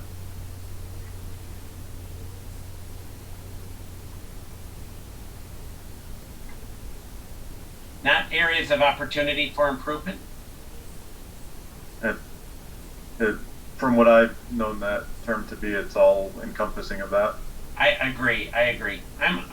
That's fine with me. That language is fine with me. Yep. We have the opportunity to do better. Time 2. But if you never do this kind of work, if you never do this after report, those opportunities get lost. Yep. Good. Everybody feel good about that? Let's go down to if you don't mind, let's go down to definitions, see what we need to change, what we need to add. We can probably delete some of the space between some of these. But we know we need to add private property, public property. And Can you scroll down to what you already have? yeah, let's We don't have that actually, yet. let's see what we've actually got. So Linda, we've got at the top, it's crowd control. That's just, I think I got that from the crowd control IACP model policy.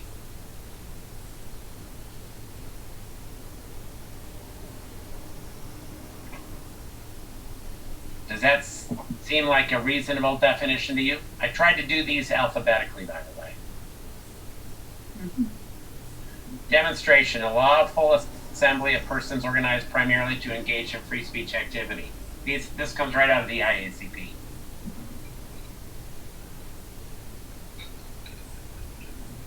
Yep. Bruce, the only thing I would add to demonstration is Yep. the last sentence where it says lawful demonstrations can evolve into civil disturbances and necessitate enforcement action. I might say including crowd control, because we don't use crowd control anywhere else in the document. Right. Yep. Well, that makes sense. Yep.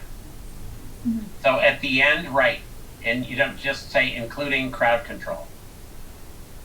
Capital C. Yep. Just because it's now a term of art. Right.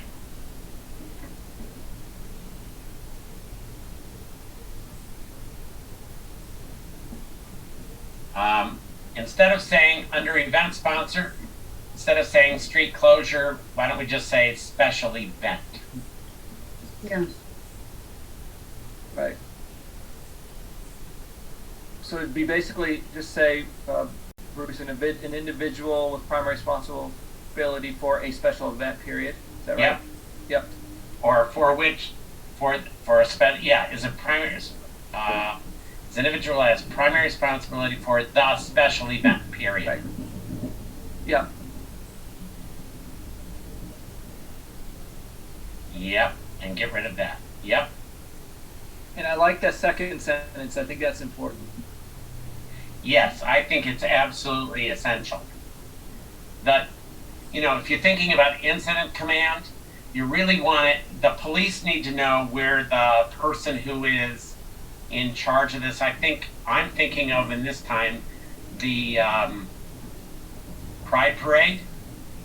The chief knew exactly where the organizer, the sponsor of the Pride Parade was really at all times. And that was perfect. For them, that was great. They knew where she was, she knew where they were, and that, I think, is really helpful. Chris, you have a question? I do. Do you think that where it says this individual, do you think that should be really changed? I'm not quite sure how, because, if the event sponsor, who is the event sponsor? I guess that's what I'm getting at with this individual. It could be a representative can it be a multiple names? Like also known as? I think that's different. Okay, let's all think this one through and think about different scenarios. In a situation like the Pride Parade, that was relatively easy. It was a single person who was the head of Bennington Pride, and that group had that single person.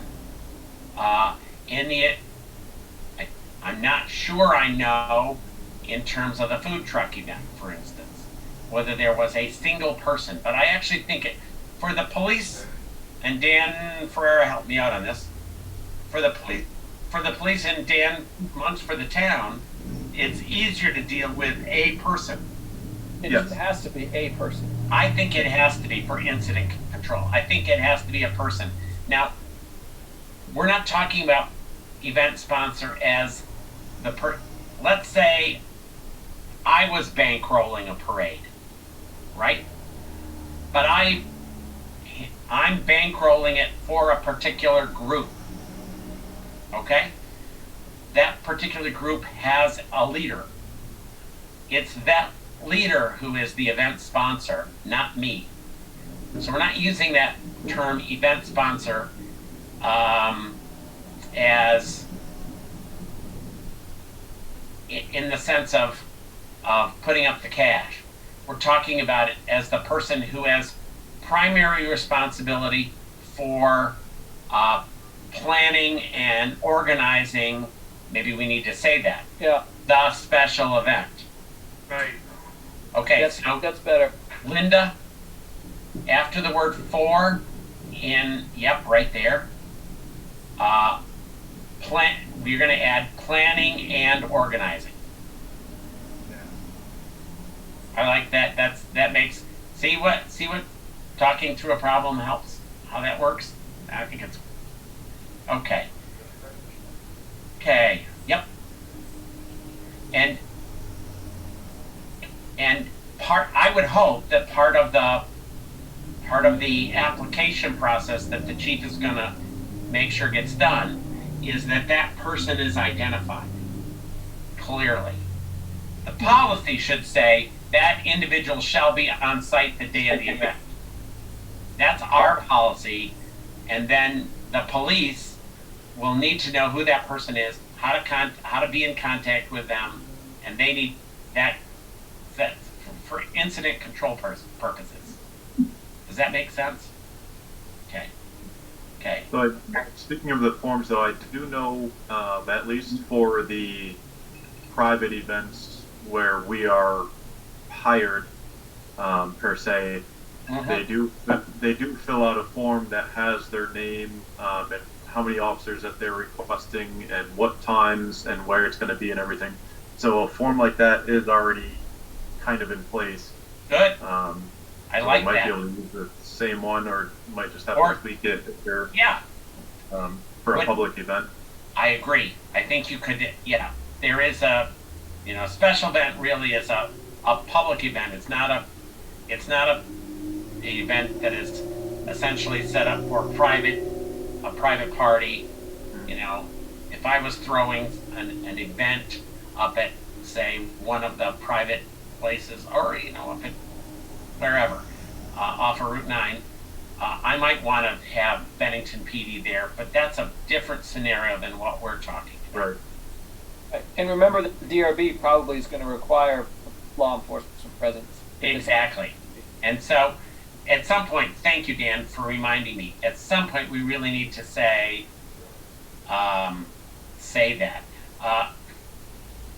So let's put that in our heads. How do people feel about the special events definition? I think on that one, kind of just what we just recapped, at least put somewhere in there then that it's open to the public. Yep.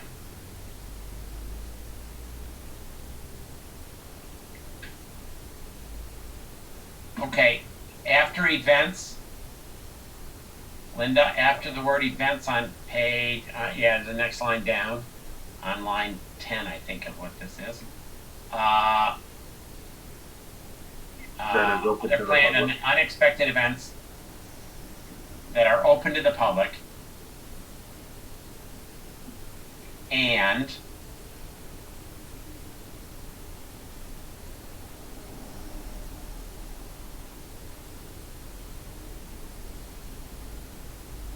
yeah. Now, obviously, if it's something of a spontaneous event, there's not going to be any planning ahead of time, and we're not holding anybody accountable for that. That's just, some days it happens. Right? Do we have to, after event sponsor, can we do private property and that are, we're gonna actually have to say special events can happen on both private and public property. But so we have, which one is first? Private property. is property not owned by or under the control of the town of Bennington.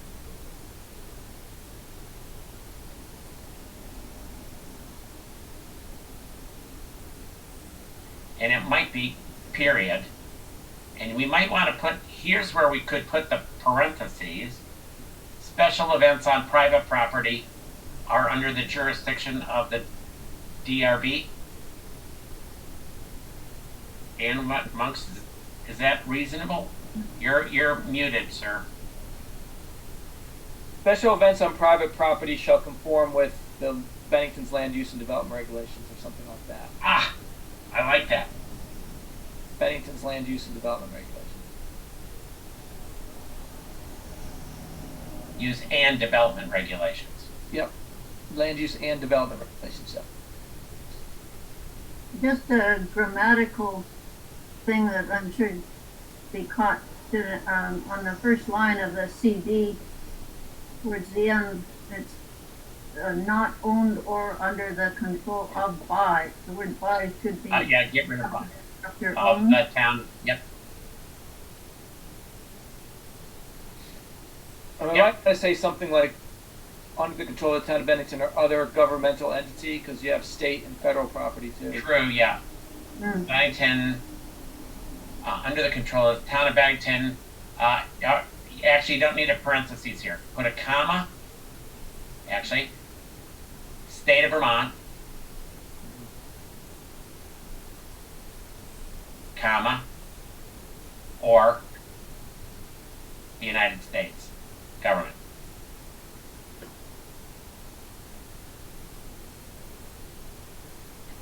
I think that's right. So, and then after that one, yep, public property. And you know what to write there, which is property, yep, owned or under the control of the town of Bennington, state of Vermont, or United States government. That's true. We have all of those here, I think. Post office, town, state office building. Mm-hmm. We have all of those. Yep. That's helpful. Do we need to say conform with? Eventually, when we're doing this, it would be great to have live links to the right spot, but we're not going to worry about that right now. Do we need another?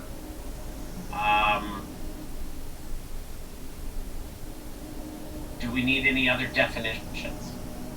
Or actually, I think F finishes this for us, does it, Linda? I can't see. I'm working. Can you go down? Yep, it Yes. does. That's what I thought. Okay, can we go back up to the top?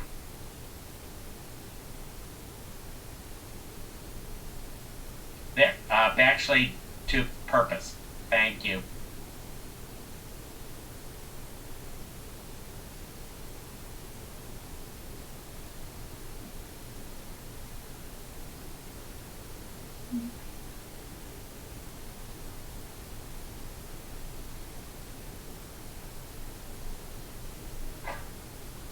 What do we think of our purpose statement now?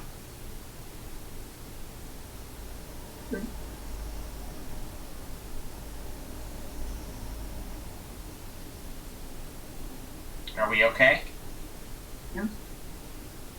So, Bruce, Yes. is demonstrations gonna be combined with civil disturbances? Because demonstrations aren't always peaceful. Well, yes. So if we go down, I think that was, I think that's Dan's earlier point. Oh, I see. What? Because yes, if you go to line, I see it right there. yep, I got it. that makes sense, doesn't it? Yeah, it does. That definition now? Yep. Yeah, it That was does. a good catch. Thank you, though. Yeah. If we don't an old professor of mine used to say, there's no such thing as a bad repeat of a question, because if you don't repeat it, if you don't remind yourself, you're going to forget it. So It's good. I like it's that. a good point. Yep. Good. So I think the purpose statement, I like it. Now let's go down to policy A, B, and C. If we can see them, oh, we can. Perfect.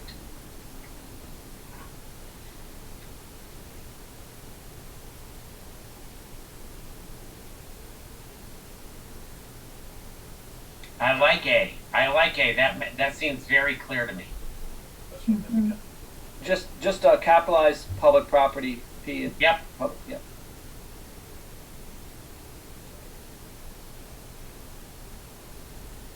Yep.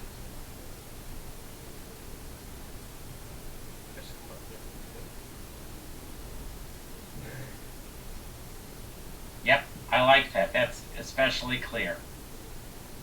Protect individual rights related to assembly and free speech to effectively manage crowds, also block property damage, and to minimize disruption of persons who are not involved. The PPD will take appropriate actions in response to violation of law. The only comment I would have, Bruce, is that phrase "to minimize disruption to persons who are not involved" is a bit vague. Like, what I would assume it means who are not involved in the special event or demonstration, but we could actually say not involved in the Special event? in the special event or demonstration. I think got to have both, because that's what we're really talking about.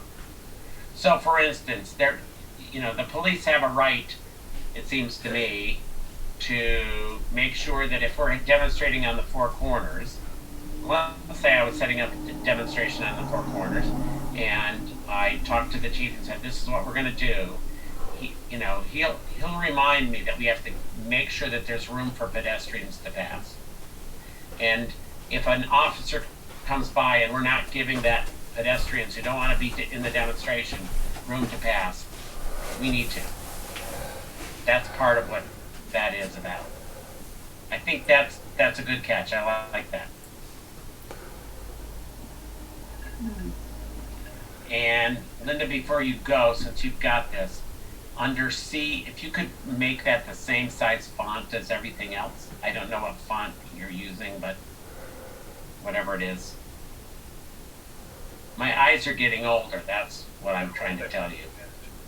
They're getting older by the minute. Even bigger. Are they all on 12? Maybe the other ones are just bigger.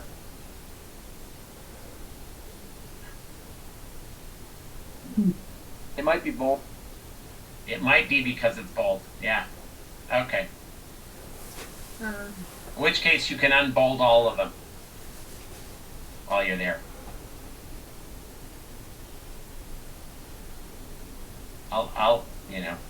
You can finagle all of that stuff.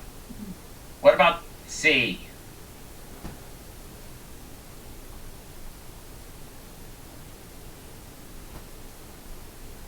I think it's good.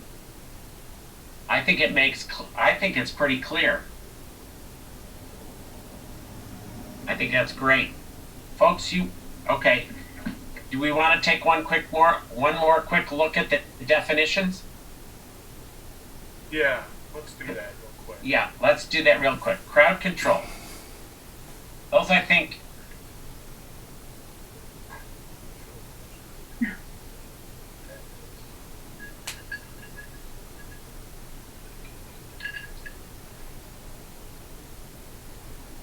Dan Ferreira, you're my expert in this.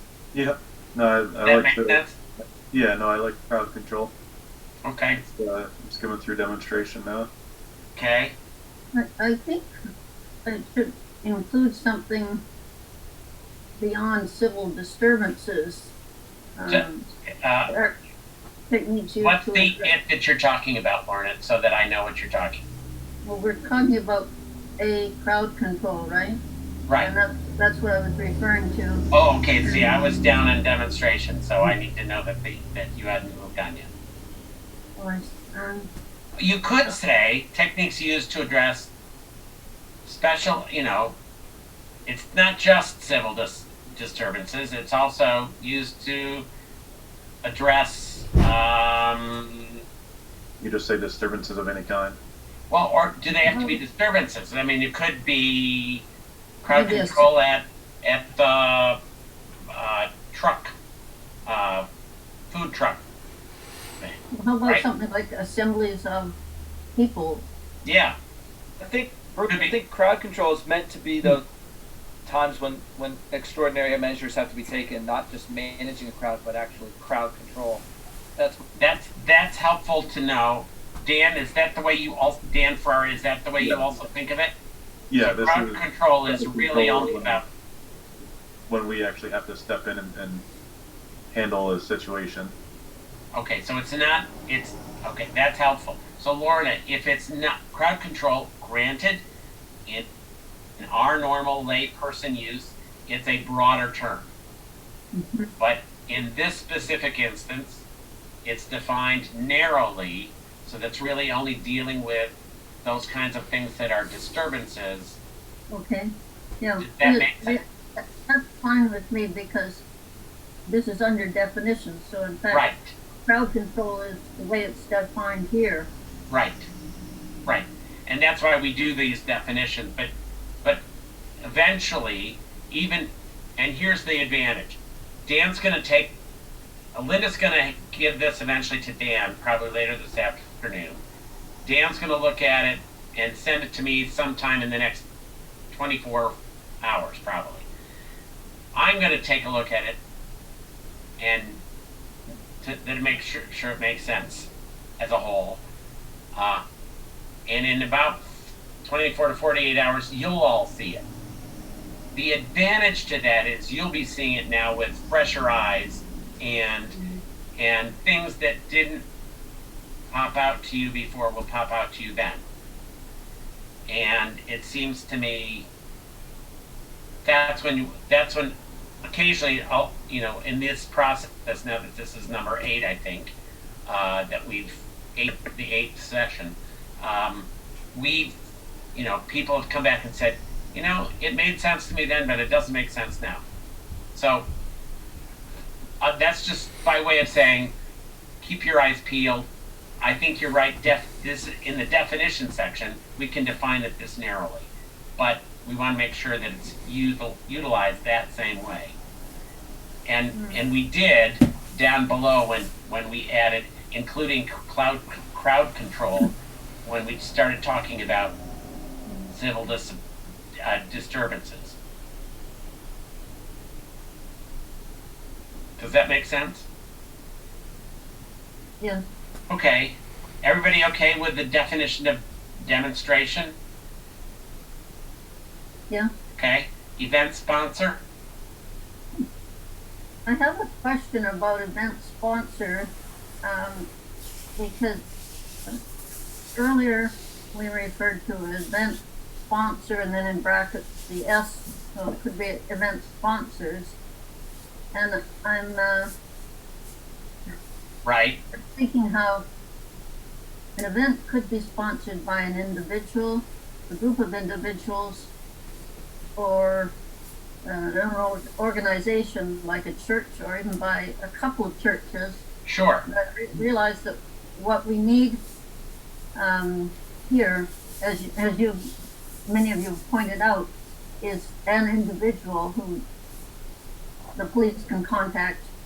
So I'm just asking, is there any conflict with this definition of event sponsor and the earlier one where you're saying the event sponsor that's coordinating with the police and possibly sponsors plural? I wonder about that. I think I want us to take a look at that sort of after we've seen that, and that we can go back. Maybe we should do that right now. Linda, can we go back up to, I think it's in the policy section right there. can we, instead of using the word sponsors there, can we use the term organizer? See, there's an event organizers, but Yeah, that would take care of it.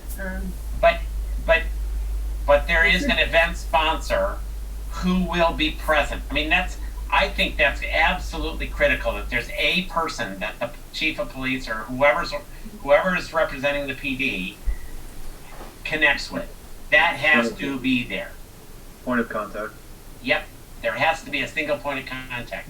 Now we can say every event organizer or set of must identify an event sponsor as a point of contact. We could say that in this policy.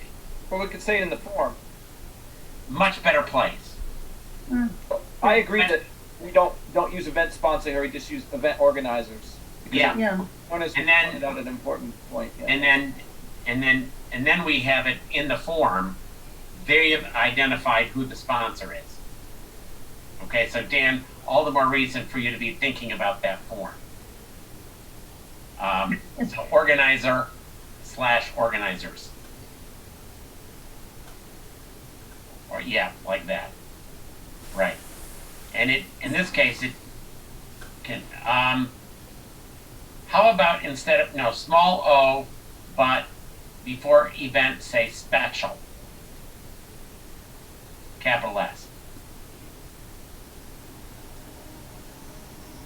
Yep. And it's okay to do this duplicatively, as we did in this sentence. We had special event twice. That's a term of art. We've created a term of art in this.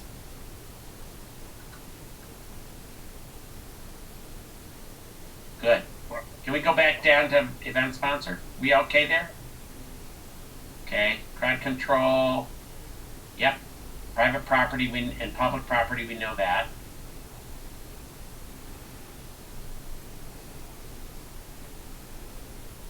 I like that.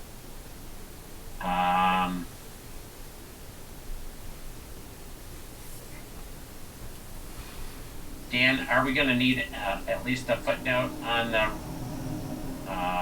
Bennington's land use and development regulations so that somebody knows where to find them? Or not?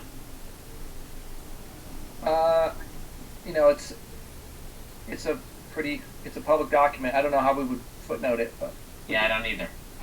Okay. I was just thinking out loud. Thank you.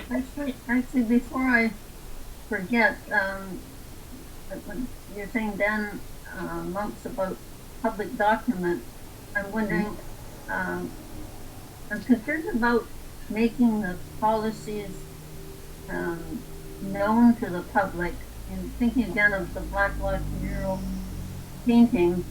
I think many of us did not understand the specifics that let people stand on the mural if they weren't engaging in violence. And I still feel that because of the situation being likely to provoke violence, that people should at least somehow be made aware. And that's the responsibility of the event organizer and the event sponsor. Okay. So, and they knew. I mean, they did. The event sponsors knew and as I least experienced it, the event organizers were telling people this can happen. Just don't engage. And it may be that not everybody got that word, but for the most part, with regard to, it's true that these policies will be posted when they're done. They will be posted, and the information in the procedures will also be posted underneath them. And they'll be posted at the police department's website.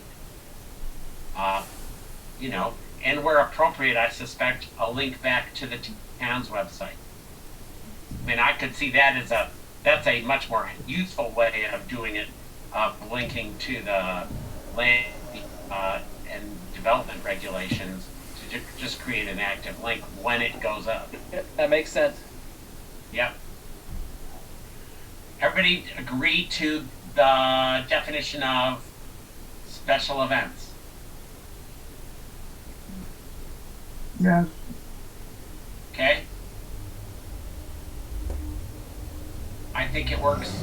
I think it works really well. And that's, ladies and gentlemen, unless you have something more to assist with that you want to raise in this committee meeting, I would say that our work is done. Done for today. Done for today. It isn't done forever. Done for, because you're going to get work to do. You're going to go over this again and send me back your response, okay? Everybody clear about that? Yes. Can I just say again, thank you to all of you, Chris, Lorna, Hamilton, Ann and Dan, Linda, Catamount Access, thank you for being there, for televising this. I feel really good about the work we've done. I'll tell you this, that the head of the policy development area in policing with the League of Cities and Towns is really interested in our work, and this will also be sent up to him as soon as we have a final version of it. So I think this is work that could very well be shared around the state of Vermont. I think it's really good work, and it could serve as a model for other communities. So thank you so much for your work today, and I hope you have a nice evening. Yes, thank Thank you. you all. Thank you all. Thanks, everyone. Push, save, Linda, whatever else you do.